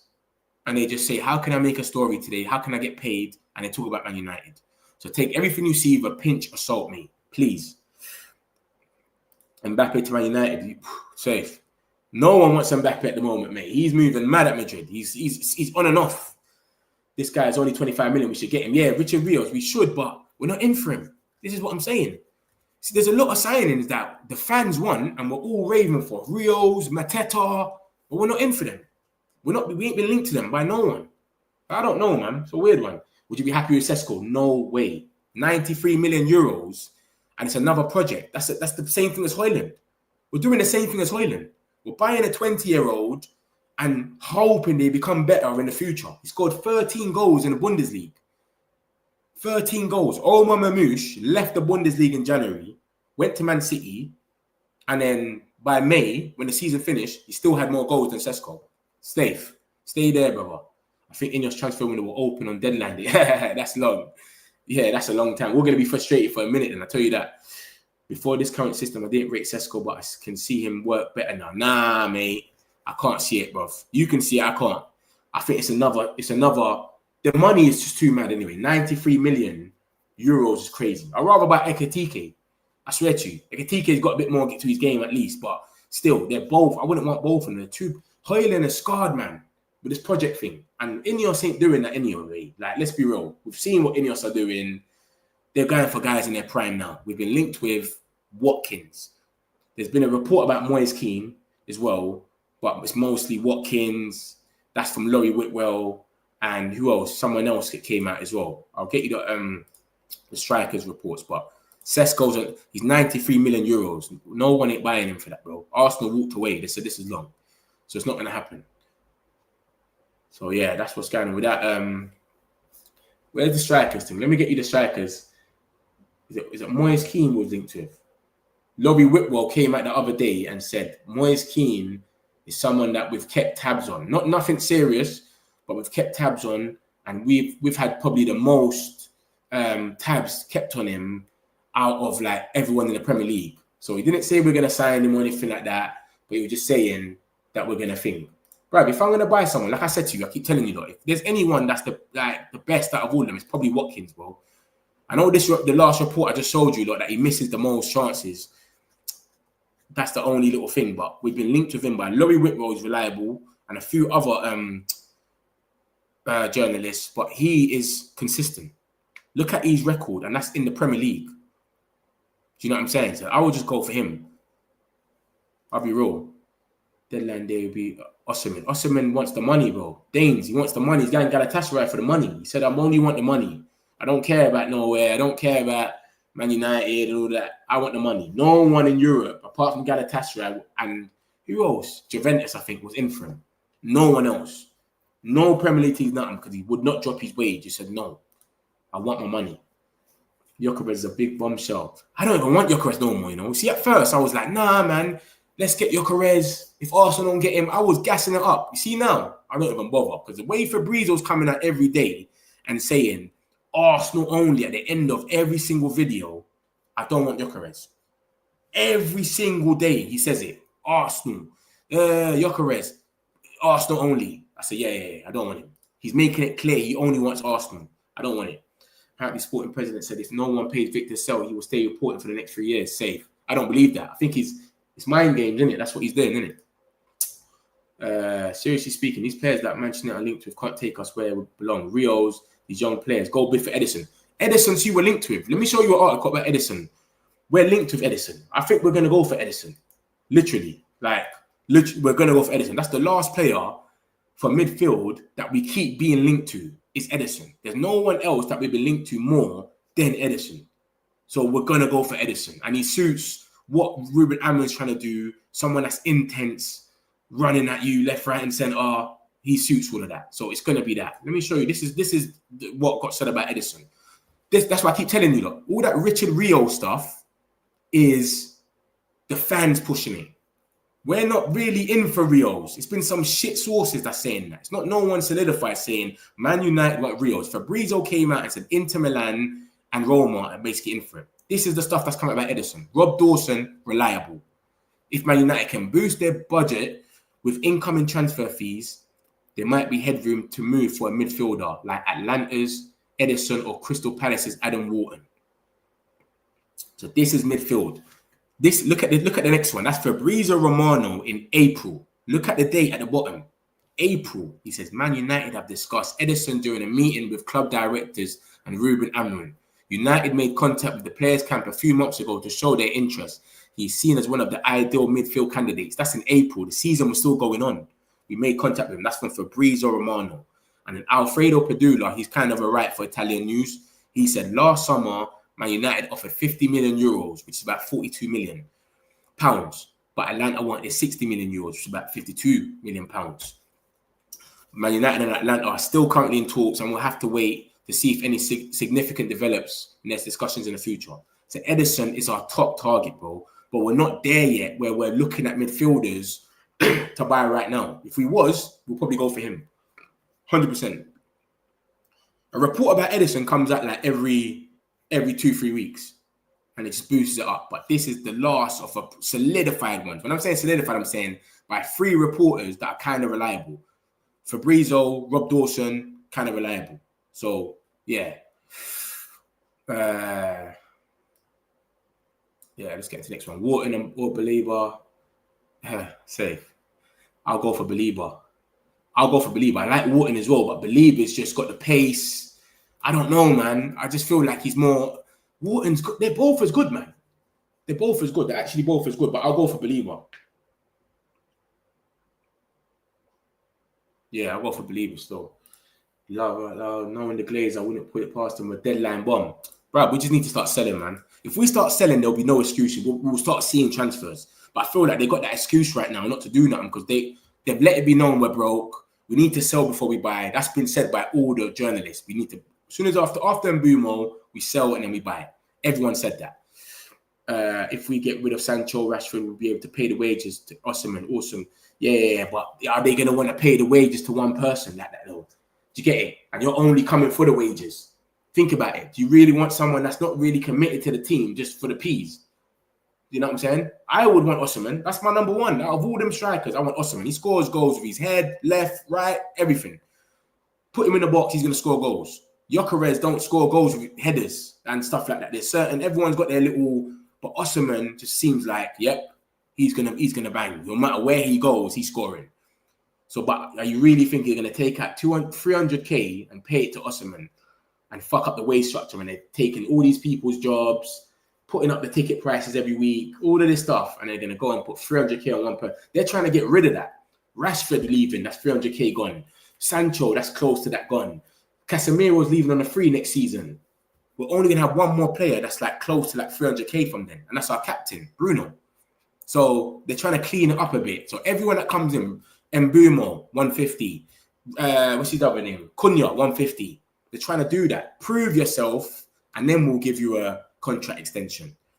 Remember, Salah and Van Dijk, they're on 400k at Liverpool. They proved themselves throughout the year. They won the Champions League, won Prems. Now their latest, in their last years, is 400k, no problem. Because obviously they can go to Saudi and get 400k, so we'll pay it to you 2 years and then see you later. Completely get you where you're coming from with the Sesko situation, but he's had a few consistent goal-scoring seasons in the Bundesliga for a young player. But it's still potential, Max, man. Man can't do potential. We've done that with Højlund, and we slip where it's got us. You understand? Get someone senior. Højlund can be the backup. We wouldn't care. No one would care about Højlund if he was coming on in the 70th minute. Same with Garnacho. If you're coming on the 70th minute of every game, we wouldn't care. We'd be like, it's cool. We're winning 3-0 by then or whatever, or even like, it is what it is. But having them starting and you're putting all your pressure on them, it's too crazy for them. Højlund couldn't handle it, man. But having him on against tired legs, tired defenders, he could be a different player. Who knows what we'll see? Get a striker in, but we can't be getting Sesko and then we do the same thing we've done with Xerxes. Give him time. He has 4 or 5 months stinking up the gaff. Everyone saying give him time. I don't think Ineos want to do that. Not even like I don't even want to do it, but I don't think Ineos want that. They want prime players now, players that are ready. Victor Osimhen for me, same, but he's not coming because he wants money. He don't care about his career thing. He wants money. He's on a money thing. Belieber is far better than Rios and Wharton. What a monster. He's different, man. Brighton always do this, man. They sold Caicedo for the record, the British record price was at 115, and they bought Belieber for like chipsy money. They're just sick, man. The way they do it is crazy. Get Ter Stegen as a goalkeeper. He's Barca's third choice. He makes bare mistakes as well. Barca fans hate him. That's why he's their third choice. That's exactly why he's their third choice. Because they hate him. Belieber would literally be the best purchase, but I don't see it happening. Exactly. I don't see it happening. It's not realistic. Ter Stegen at Barca. I saw what linked yet. He's linked with everyone. I saw that. He's linked with everyone in all the Manchester clubs. Forget about him. Wharton is more technically gifted and has technical security. Yeah, I like any of them. Like I said, any of them could come and it's calm. I ain't got a problem with that. I know it ain't United, but Henderson is going to Brentford. What do you think? I think he's just... Right, I don't know what to say about it. It's a good signing for them for experience. To have one person with experience there. Remember, they've lost their captain, innit? In Norgard. So Henderson was the captain of Liverpool. So he's got that leader in him. And he's won Champions League, etc. So it's good for them. But I can't see him being like, does he work hard? I can't remember Henderson if he worked hard or not. But remember, Thomas Frank's gone. So we don't know what this new manager's going to do. He might get them relegated for all we know. Are Juventus looking for Rashford if they don't get Sancho? I see a little thing like that, but I don't know if it's true. I'm going to look more into it. You know me. See how you see this file here? It's got 3 different things. That's what I like to do. I don't like to come here and show you one article. I like to show like 2 or 3. So it makes sense that it actually could be true. If it's just one article from one journalist, no one ain't really spoke about it and it's been gone for a few days, I don't really believe it more time. Cool. Let me get this. I'll get a few more of these and I'm going to round it all up so you lot can see what's happening. Because some people are probably coming in there. Where's the clickbait?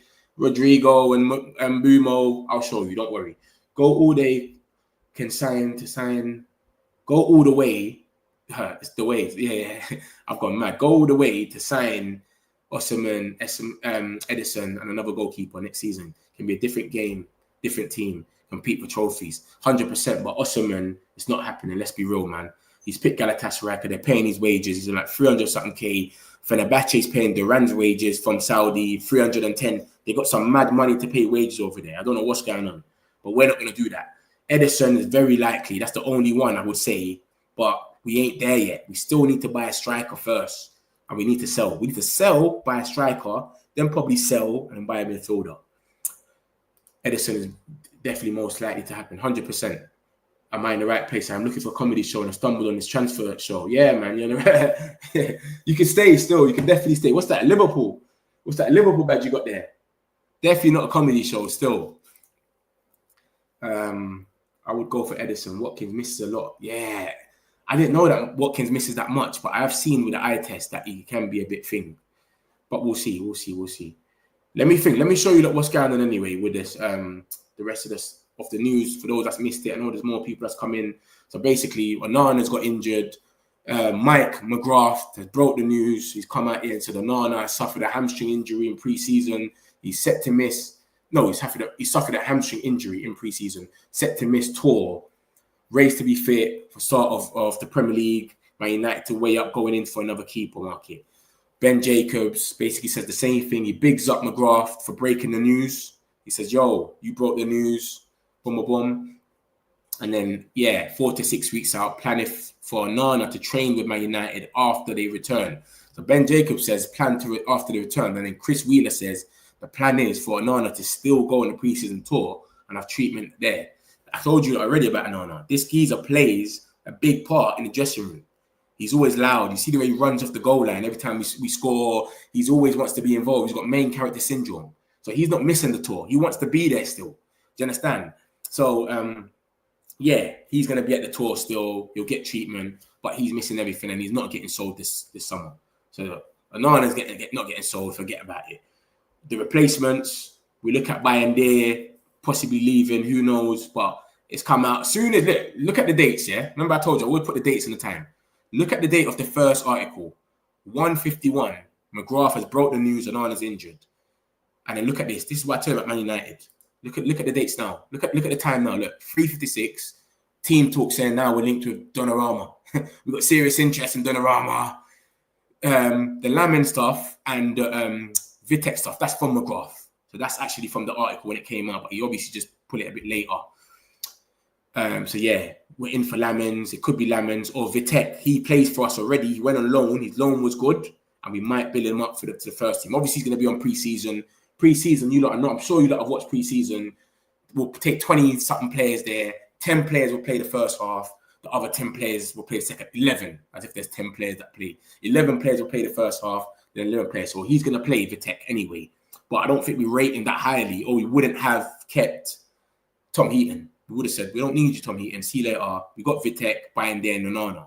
So I don't think we really rate him like that. But we've been linked with this geezer for ages. This Botafogo keeper, he's got a 5.9 release clause. This is not just today. I've showed you that already.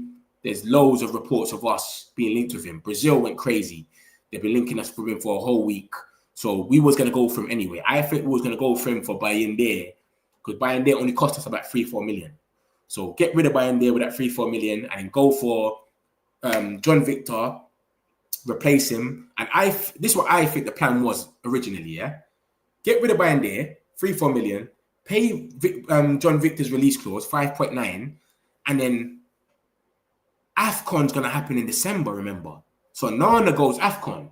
So I think he was going to come and be the number one for that month. And then he was going to end up staying. I swear to you. That's what I think was going to originally happen. Anyway, like he's going to come and he's going to end up being the number one now. And then Nana will come back from AFCON and he'll be the number two because everyone's going to say, this guy, he's like, we feel safe with this geezer. The balls are coming into the box. He's claiming them. Everything's cool. Because even Athletic done a little piece on him the other day and they said, this guy's good. He's good with his feet, blah, blah, blah. And then obviously, if you look at this last article and just go to the second paragraph, that's it. It says, Bayern is the second choice goalkeeper, but he did not impress during the matches he played last season. And therefore, club officials have continued to monitor the goalkeeper market. John Victor is among the list of potential targets. That came out today. John Victor. This came out today about John Victor. That's a Brazilian article. Fernandez goal Brazil. And that's saying the same thing about John Victor. Basically, we're going to release clause. So yeah, man, it's going bananas. I think we're going to go from, like I said, the reports about John Victor didn't start today. They started from the 29th of June. So that's about what? 13, 14 days ago. So we've been in for him already. So it looks like we're going to go for the skeezer. This might have just pushed it now that Onana's got injured, but I think we're going to go for him already. So we'll see what happens with that. This is the keepers from Onana getting injured, and then we get into Mbuemo. And let me show you something. You lot might hear this and just think, oh, we've heard this before. So watch this. I'm going to say it to you. Brian Mbuemo expected to arrive at Man United this week before the squad goes on tour. Breakthrough negotiations expected in the coming days for the Brentford forward, reports McGrath. Let me tell you why this is different. The only reason this is different. He's saying Mbuemo expected to arrive at Man United this week before the squad goes on tour. We go on tour on the 22nd of July, yeah? That's when we go on tour, the US tour. We play Sweden on the 19th. So we ain't on tour yet, but we just go to Sweden, 19th, play Leeds, and then 22nd of July, we leave to go on tour. He's saying, we're going to get him in this week, blah, blah, blah. Breakthrough negotiation expected in the coming days for the Brentford forward. This is McGrath, the same geezer that broke the news today about Onana. Nobody knew Onana was injured. As you can see, even if you look at Ben Jacobs, who is very reliable, I'm sure you all know Ben Jacobs, he says, blah, blah, blah, as McGrath called, because he's saying McGrath said it first. He called it. He's giving him his ratings. So that's why I'm saying he's coming with a bomb and it basically dropped another bomb with it. And if you read the first article, the bottom it says Mbuemo deal latest. So he's talking about it there. So he's dropped the bomb about Onana. Then he says Mbuemo deal latest. And when you get into the deal, he's saying Mbuemo expected to arrive at Manchester United this week before the squad goes on tour. Breakthrough in negotiation expected in the coming days for Brentford forward, reports McGrath. He must know a thing or two if he's broke the news about Onana. So I'm just saying, he might know a thing or two. So that's why it's something different. If it was just that he just come out today and just said this, I'll just say, blood, we've been hearing this all week for a month. Yeah, it's going to be next week, blah, blah. We're all tired. I'm not as tired as you lot. I report this every day. I'm the most tired. But the fact that he just broke the news about Onana, so he's got some sort of pedigree, I'm going to give him that leeway. Do you know what I'm saying? So that's the situation with Brian Mbeumo. Hopefully it's all true. He says this week, and he says breakthrough negotiation expected in the coming days. I think when he says this week, he's talking about like the working days from Monday onwards, that week, next week, basically, not Sunday. So yeah, and then obviously this is from George Payson, who is a Spanish journalist. He's reliable for like Real Madrid and Barca. And he just says, in addition to Cunha, Man United are also looking for attacking players. They're close to signing Mbuemo from Brentford. So that's Mbuemo more or less wrapped up. We'll see what happens in the next coming days. Like I said, we leave on the 22nd of July to go to we get on a plane. We get on a plane on the 22nd of July to go for pre-season. So, mate, he's saying we're going to wrap up in a few days. We're going to have to see what happens. Obviously, it's something that we keep hearing. We don't really want to hear it. We just want to see it happen. But we're going to have to see. So this is cool. So that's basically Mbuemo wrapped up. This is pre-season. This is the games. And what I was just telling you about, we got Leeds and Stockholm on the 19th of July. But the main thing is the little US tour. So we leave on the 22nd of July, get on the plane, and then we play West Ham on the 27th, Bournemouth on the 31st, Everton on the 3rd of August, Atlanta, Chicago, New Jersey. Then we come back to Old Trafford, play Fiorentina at home, unveil our first kit, wear it for the first time in front of the fans, and then a week after that, we got Arsenal. So that's the situation with pre-season. So the Leeds game, we might still not have Mbuemo for the Leeds game, but he has to be here by the 22nd to get on the plane to go for the US tour, where we play West Ham, New Jersey, blah, blah, blah. So that's pre-season wrapped up. Rodrygo, the same George C. Payson, who is reliable for Real Madrid and Barcelona news. Like I'm going to show you now. They've quoted him on here. This is the Madrid fan page. They've quoted him on the Barcelona fan page. Same geezer. So he's reliable for them. And they've gone, Man United are looking for more wingers, and Rodrygo is one of the players they really liked since a long time. I wouldn't say take this with a lot, because all he's really saying is we really like him for a long time. That doesn't mean nothing. That's probably true. We probably have liked Rodrygo for a long time. And you got to remember, the striker market is going down and down and down. Osimhen, Galatasaray, Gyökeres. So we might be putting in inquiries, which are very unlikely. It could just be that. Do you know what I mean? It could just be we've made it clear that we like him, but it's nothing serious. It's not that we're putting in a bid. We're not exploring a deal, no, or nothing. It's just we really like him, so something could come from it. He's just letting it know from early. So if something did materialize, say in a month, he could be the one to say, look, I'm the one that said it first. I said it on the 12th of July. That's it. So it's nothing big. Don't take it with a pinch of salt, but he's reported about it and he's reliable for them. Barcelona, Rashford, there was all these reports that Luis Diaz was their main target. That's what Fabrizio kept coming out with. One person would say it's Rashford. Remember, they wanted Nico Williams. That's their preferred target. He dissed them and signed a new contract. And then, yeah, Luis Diaz was their second in command. That didn't happen. And then now they want Rashford. I still think they want Rashford on loan for a year. See what really happens. They don't really trust him. They want him on loan for a year. See what happens. And then they're going to go for their proper winger next season because they really wanted Luis Diaz. And when you look at what's even happened with this whole situation, obviously today it's saying that he's progressing, whatever. But Fabrizio, the last time he posted, which was about a couple of days ago, this is what he said. He said, Barcelona's plans have not changed. The intention is to try and make a new approach for Luis Diaz. So he didn't say Rashford, Fabrizio. He said Diaz. And they made it clear they want Diaz. They already went to Diaz 2 times. They went to Liverpool, knocked on the door. We want to talk to Diaz. They said no, 2 times. And he says this, Diaz is keen on the move. He's the main target for Barcelona as a winger, while Barcelona are aware of difficult negotiations ahead of club to club after 2 approaches already rejected. So, but listen, just listen to that in one tweet and think how mad that is. He's already told us that they've gone there twice and it's both been rejected, and they still woke up, and you go to the top and you say, Barcelona's plans have not changed. The intention is to try and make a new approach to Diaz. That's when I thought they're just nuts because they've already been rejected twice and they're still saying they want him. But now, finally, it's like the tables are turning and it's saying, yo, Rashford's potential move to Barcelona is progressing, handled by trusted agent Arturo Canelas. It's more financially feasible than the Diaz operation. So they're finally backing off it now and just saying, listen, it's not going to make no sense. Diaz is going to cost us 75 million. Liverpool don't want to talk. Rashford will cost you 40 million. Man United are selling him. Rashford will take a pay cut. Diaz will want more money.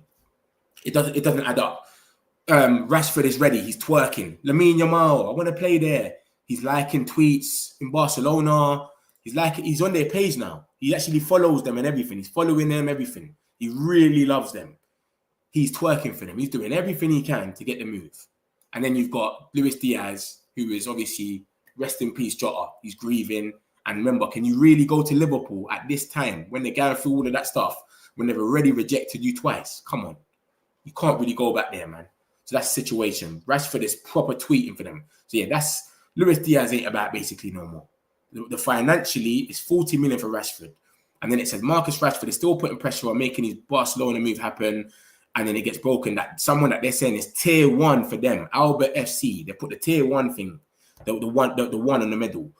Barcelona is stepping up its efforts to sign Marcus Rashford, who is open to accepting a 40% pay cut. His dream is to play for Barca. Man United is open to letting him go on loan deal with a mandatory purchase option.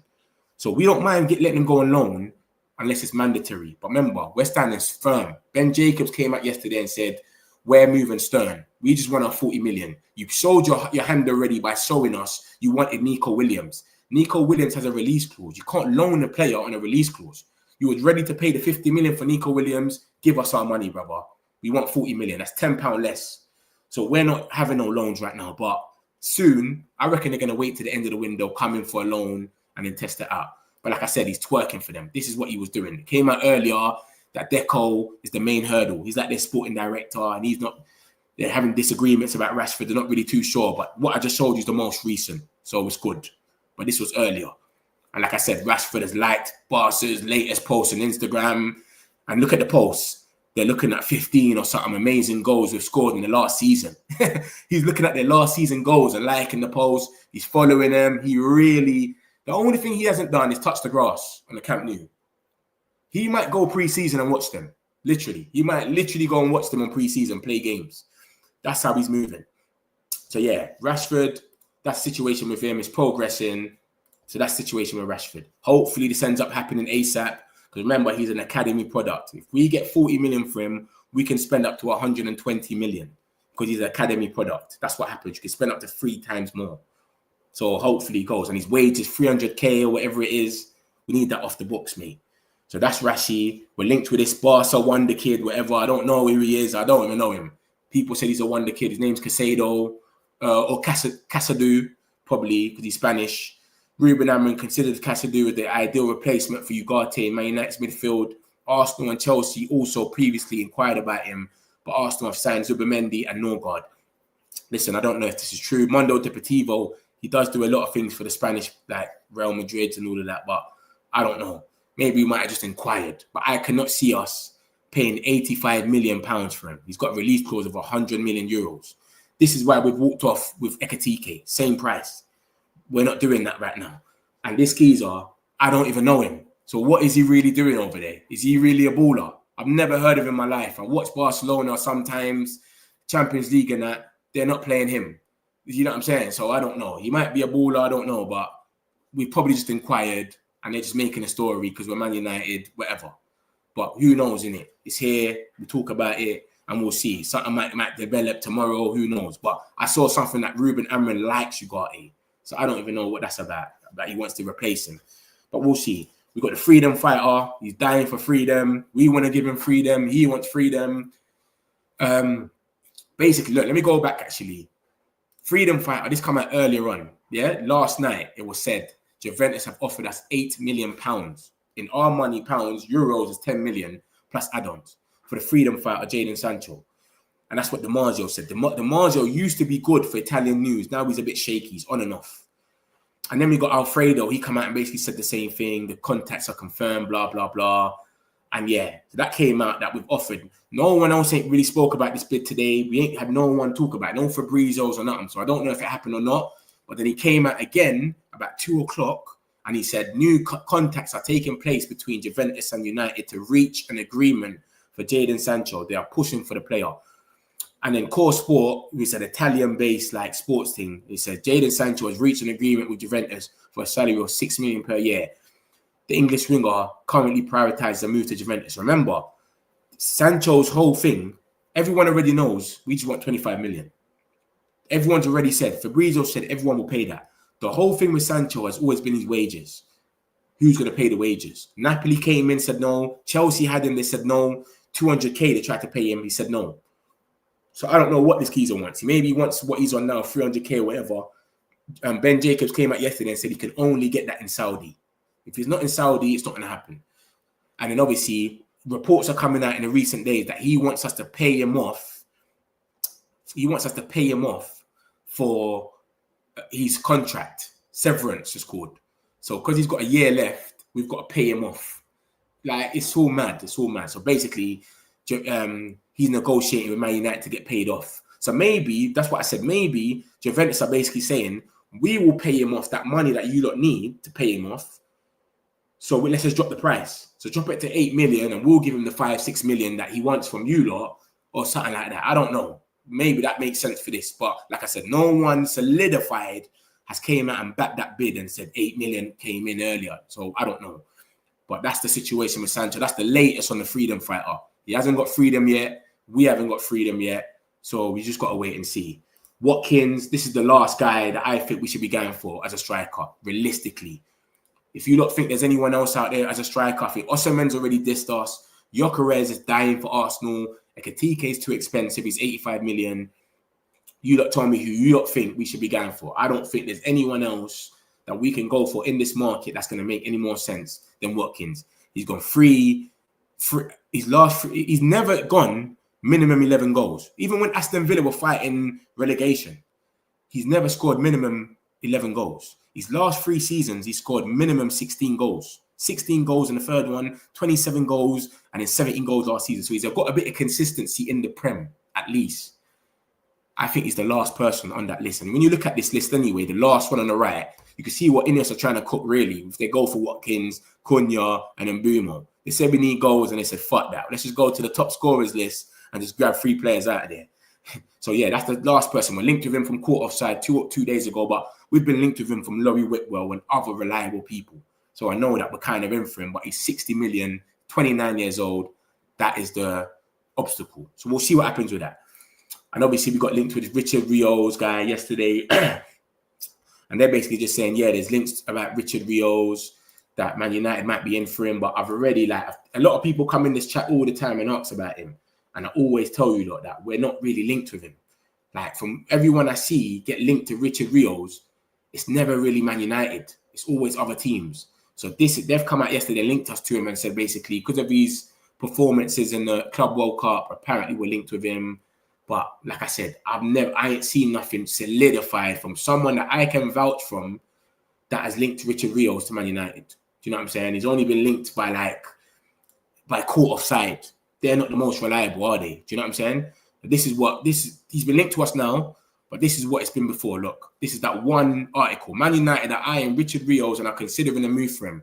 Man United scouts have been sent to watch him in action in the Club World Cup. Palmeiras is reportedly willing to let him go for 20 million. That's it.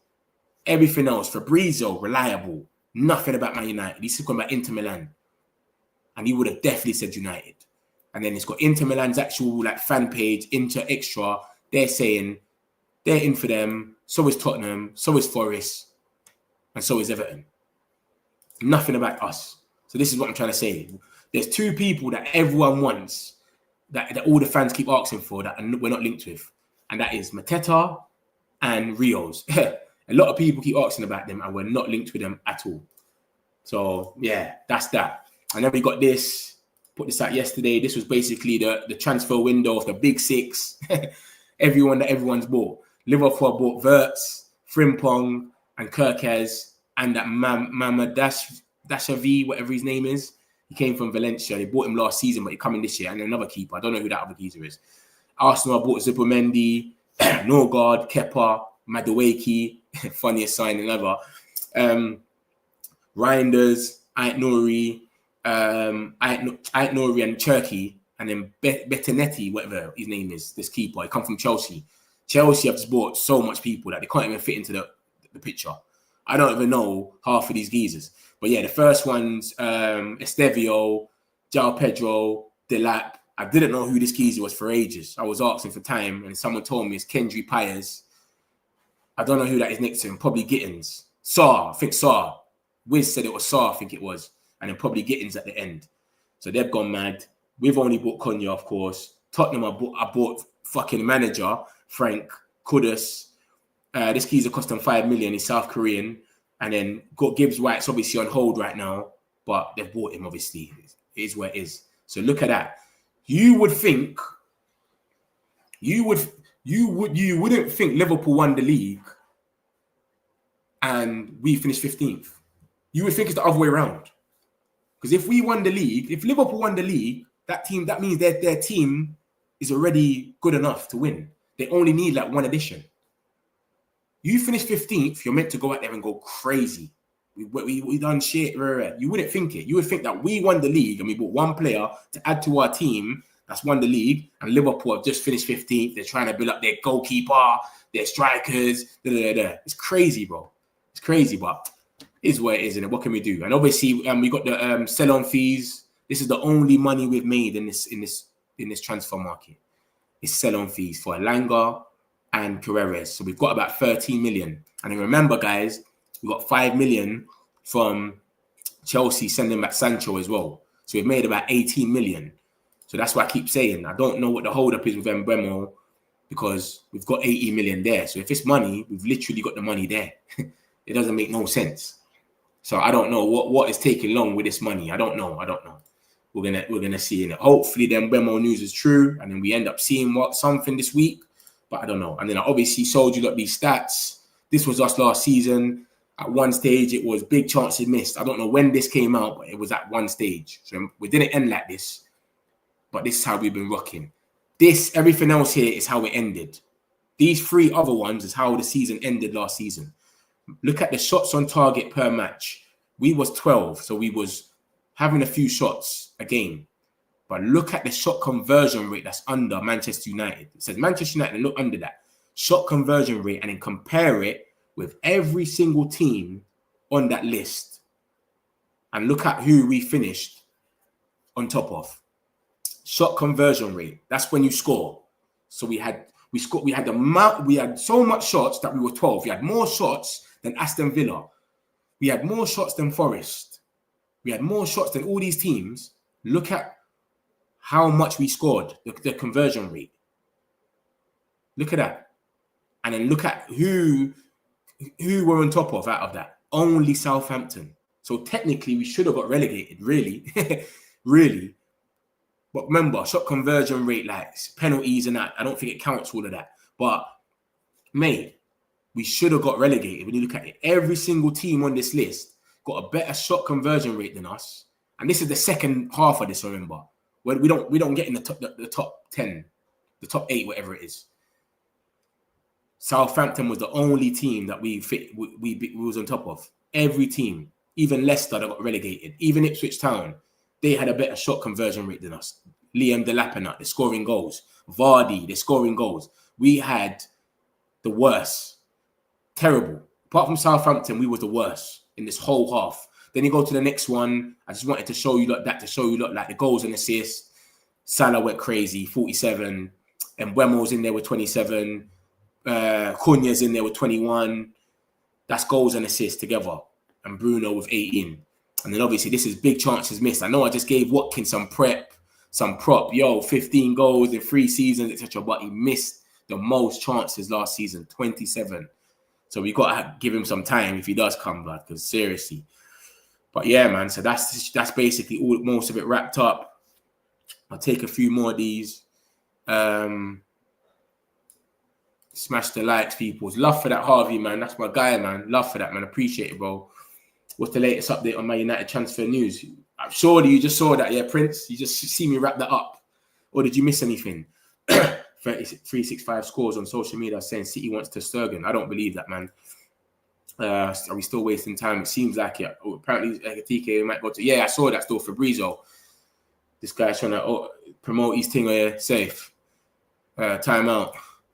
Like a TK, he's gone to Newcastle. Alvaro taking penalty. Lucky's moving mad. Lucky's moving tapped. Do we have money? Strikers, midfield is getting boring. I know, man. I know. Heat and his vibes like Onana in the dressing room. That's why. That's what I'm saying. A lot of them, they just come because they bring... Remember, he's got experience, Heaton. We're bringing in young players. You've got to keep some with experience. Onana, he's coming on the tour because he's a main character syndrome. That's why I think we didn't sell him. Because no one wants him. Nobody wants him. So we can't go out to the media and say, yeah, he's for sale. And then he goes and upsets the whole dressing room. Brian Mbeumo is a done deal. It's obvious. They have paid what they wanted. Is wrap up. Plus, revealing the kit is next week. And then the new player, obvious. Yeah, revealing the away kit. Yeah. You're right. Glazers out. Hundo. 100% I'm with you. Let's get Metch to 150 likes for the end of the video. Come on, my peoples, man. We do this for you like every day, man. If you're new here, this is normal, mate. Every day, all the Man United news, 3 times a day, I'm giving it to you, man. Make sure you hit the like button. Subscribe as well, man. This is only the beginning. You just wait till the matches start, how mad this thing's going to go. Crazy. Rashford is in my heart. Rashford in my heart is an 80 million player. Safe. I don't know what else in your heart, mate. But yeah, he's definitely not 80 million. I'll tell you that. All that jogging around. Diaz is their target because of Messi's praise of him earlier. Provided it again with his worldy.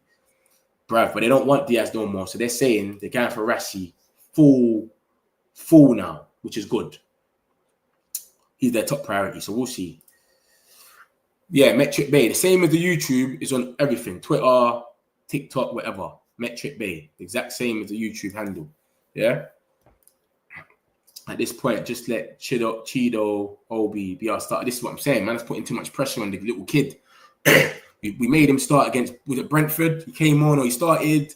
Everton, he came on, had the 20 minutes, and then people start putting pressure on them. This is what happens, man. These guys, that's what Amrin said. You don't want to throw them in the deep end when it's bad. If we start winning games or we got a proper striker, I think you'll be putting him on the 70th minute. That's how it should be. We shouldn't be having him as our starting striker. That's kind of crazy, Max. 75, 45, 45. You know, you never... Watkins in. Come on, I'm with you, Lucky, man. I'm with him. I know that last thing was a bit mad, though, that I put in there, innit? He's missed the most chances, but it is a bit... Bro, it is what it is, though, man. Beggars can't be choosers, bruv. We fucked up. We didn't win Europa. Gyökeres don't want to come. Ekitike is too much. Osimhen loves his money. Who else do we go for, bro? I don't know no other striker apart from Watkins that is consistent. 15 league goals in 3 seasons in the Prem is consistent, bro. We get him a quality squad. Rio is also linked to Forest. Yeah, there you go. He's linked to a few players. There are a lot of players who can get part of Watkins from Serie A La Liga, but this guy is average, just a pro tap. But that's what I'm saying. The players from La Liga and Serie A, it's a project thing, isn't it? Like, if you're going to go for someone that only costs 40 million, cool, go for it. We go for someone from Serie A and he's cost 40 million, cool. But the way these guys are getting quoted now, they're all getting quoted 85 millions in it. That's why it's mad. You go for Ekitike, he should be like 45 million, 50 million. He scored 13 goals or something. 15 goals last season. That's his best season. But they want 85 million for him. That's mad. That's what I'm trying to say to you. It's crazy. If they get quoted like 45s and 50s, of course take a chance on them. But when you're going there and they're getting quoted these mad things, it's mad. We actually have money and we are improving PSR, change how the team views we don't have money. It's just PR. But remember, we've got all these guys on mad wages and we don't even want them. We've got these Sanchos and Rashfords and it's crazy, man. We need to get rid of some of these guys, man. What can we do? The ownership is terrible. I've been for years. It's the real problem. This is what I'm saying. So we can't complain, can we? I just have to wait and see, bro. When is Man United first preseason game? Preseason, where is that? I'll show you. Our first preseason game is on the 19th of July, but it's not serious. Like, it's preseason, actually. Let me say that. It's preseason, but our main thing is the tour, innit? You know, like that's what everyone gets excited for. The tour, you get on the plane, you do it's like a Premier League 3-season game, you know, like that. Like that's the main thing about it. And that is on the 27th, I think. I'll try to find the article for you and show you. Got rid of it. So yeah, that's when we go on pre-season, bro. Wiz. I know you support Chelsea, but yeah, we're going pre-season. 19th of July. For those that don't know, 19th of July, Sweden, Leeds. That's just a one-off friendly. We call that friendly. But then we get on the plane on the 22nd of July to America. And then this is like a Premier League series pre-season tour now. In America, you know them series ones. West Ham, Bournemouth, Everton. That's how it's going to be. Watkins as a striker would make a better striker than him with a low wage. No one wants Watkins. Like and subscribe, my people, man. Suave, love for that. Appreciate it, man. People, man, like and subscribe. We do this for you every day, man. Even on a Saturday, bro. I could be partying, man. I'm here for you, lot. You get me? Come on, man. I still can't believe the money we fought on Højlund, Anthony. Forget about that. Onana. Bro, it's crazy, bro. Crazy. That's like 172 million just for them three. I don't know about what's going on with Mbuemo, but like I said, Mbuemo, the latest on him is this. McGrath, I said he's expected to arrive at Manchester United this week before the squad goes on tour. Breakthrough negotiations expected to come in the coming days. And obviously that sounds a bit, it sounds like what you've been hearing, innit? It sounds like what everyone's been saying. But the only difference I would say is he broke the news today about Onana injured. That's why I'm giving him the benefit of doubt. He broke the news about Onana injured, and then he said Mbuemo deal latest. And when you go in the article, that's what he says about Mbuemo. So the fact that he broke the news today, and now he's saying there's a breakthrough negotiation expected in the coming days, and Mbuemo is expected to arrive at Man United this week, I'm giving him the benefit of doubt, and I'm getting gassed over it. But obviously, we take it with a pinch of salt, and we'll see next week in it. So hopefully, we get a here we go or something.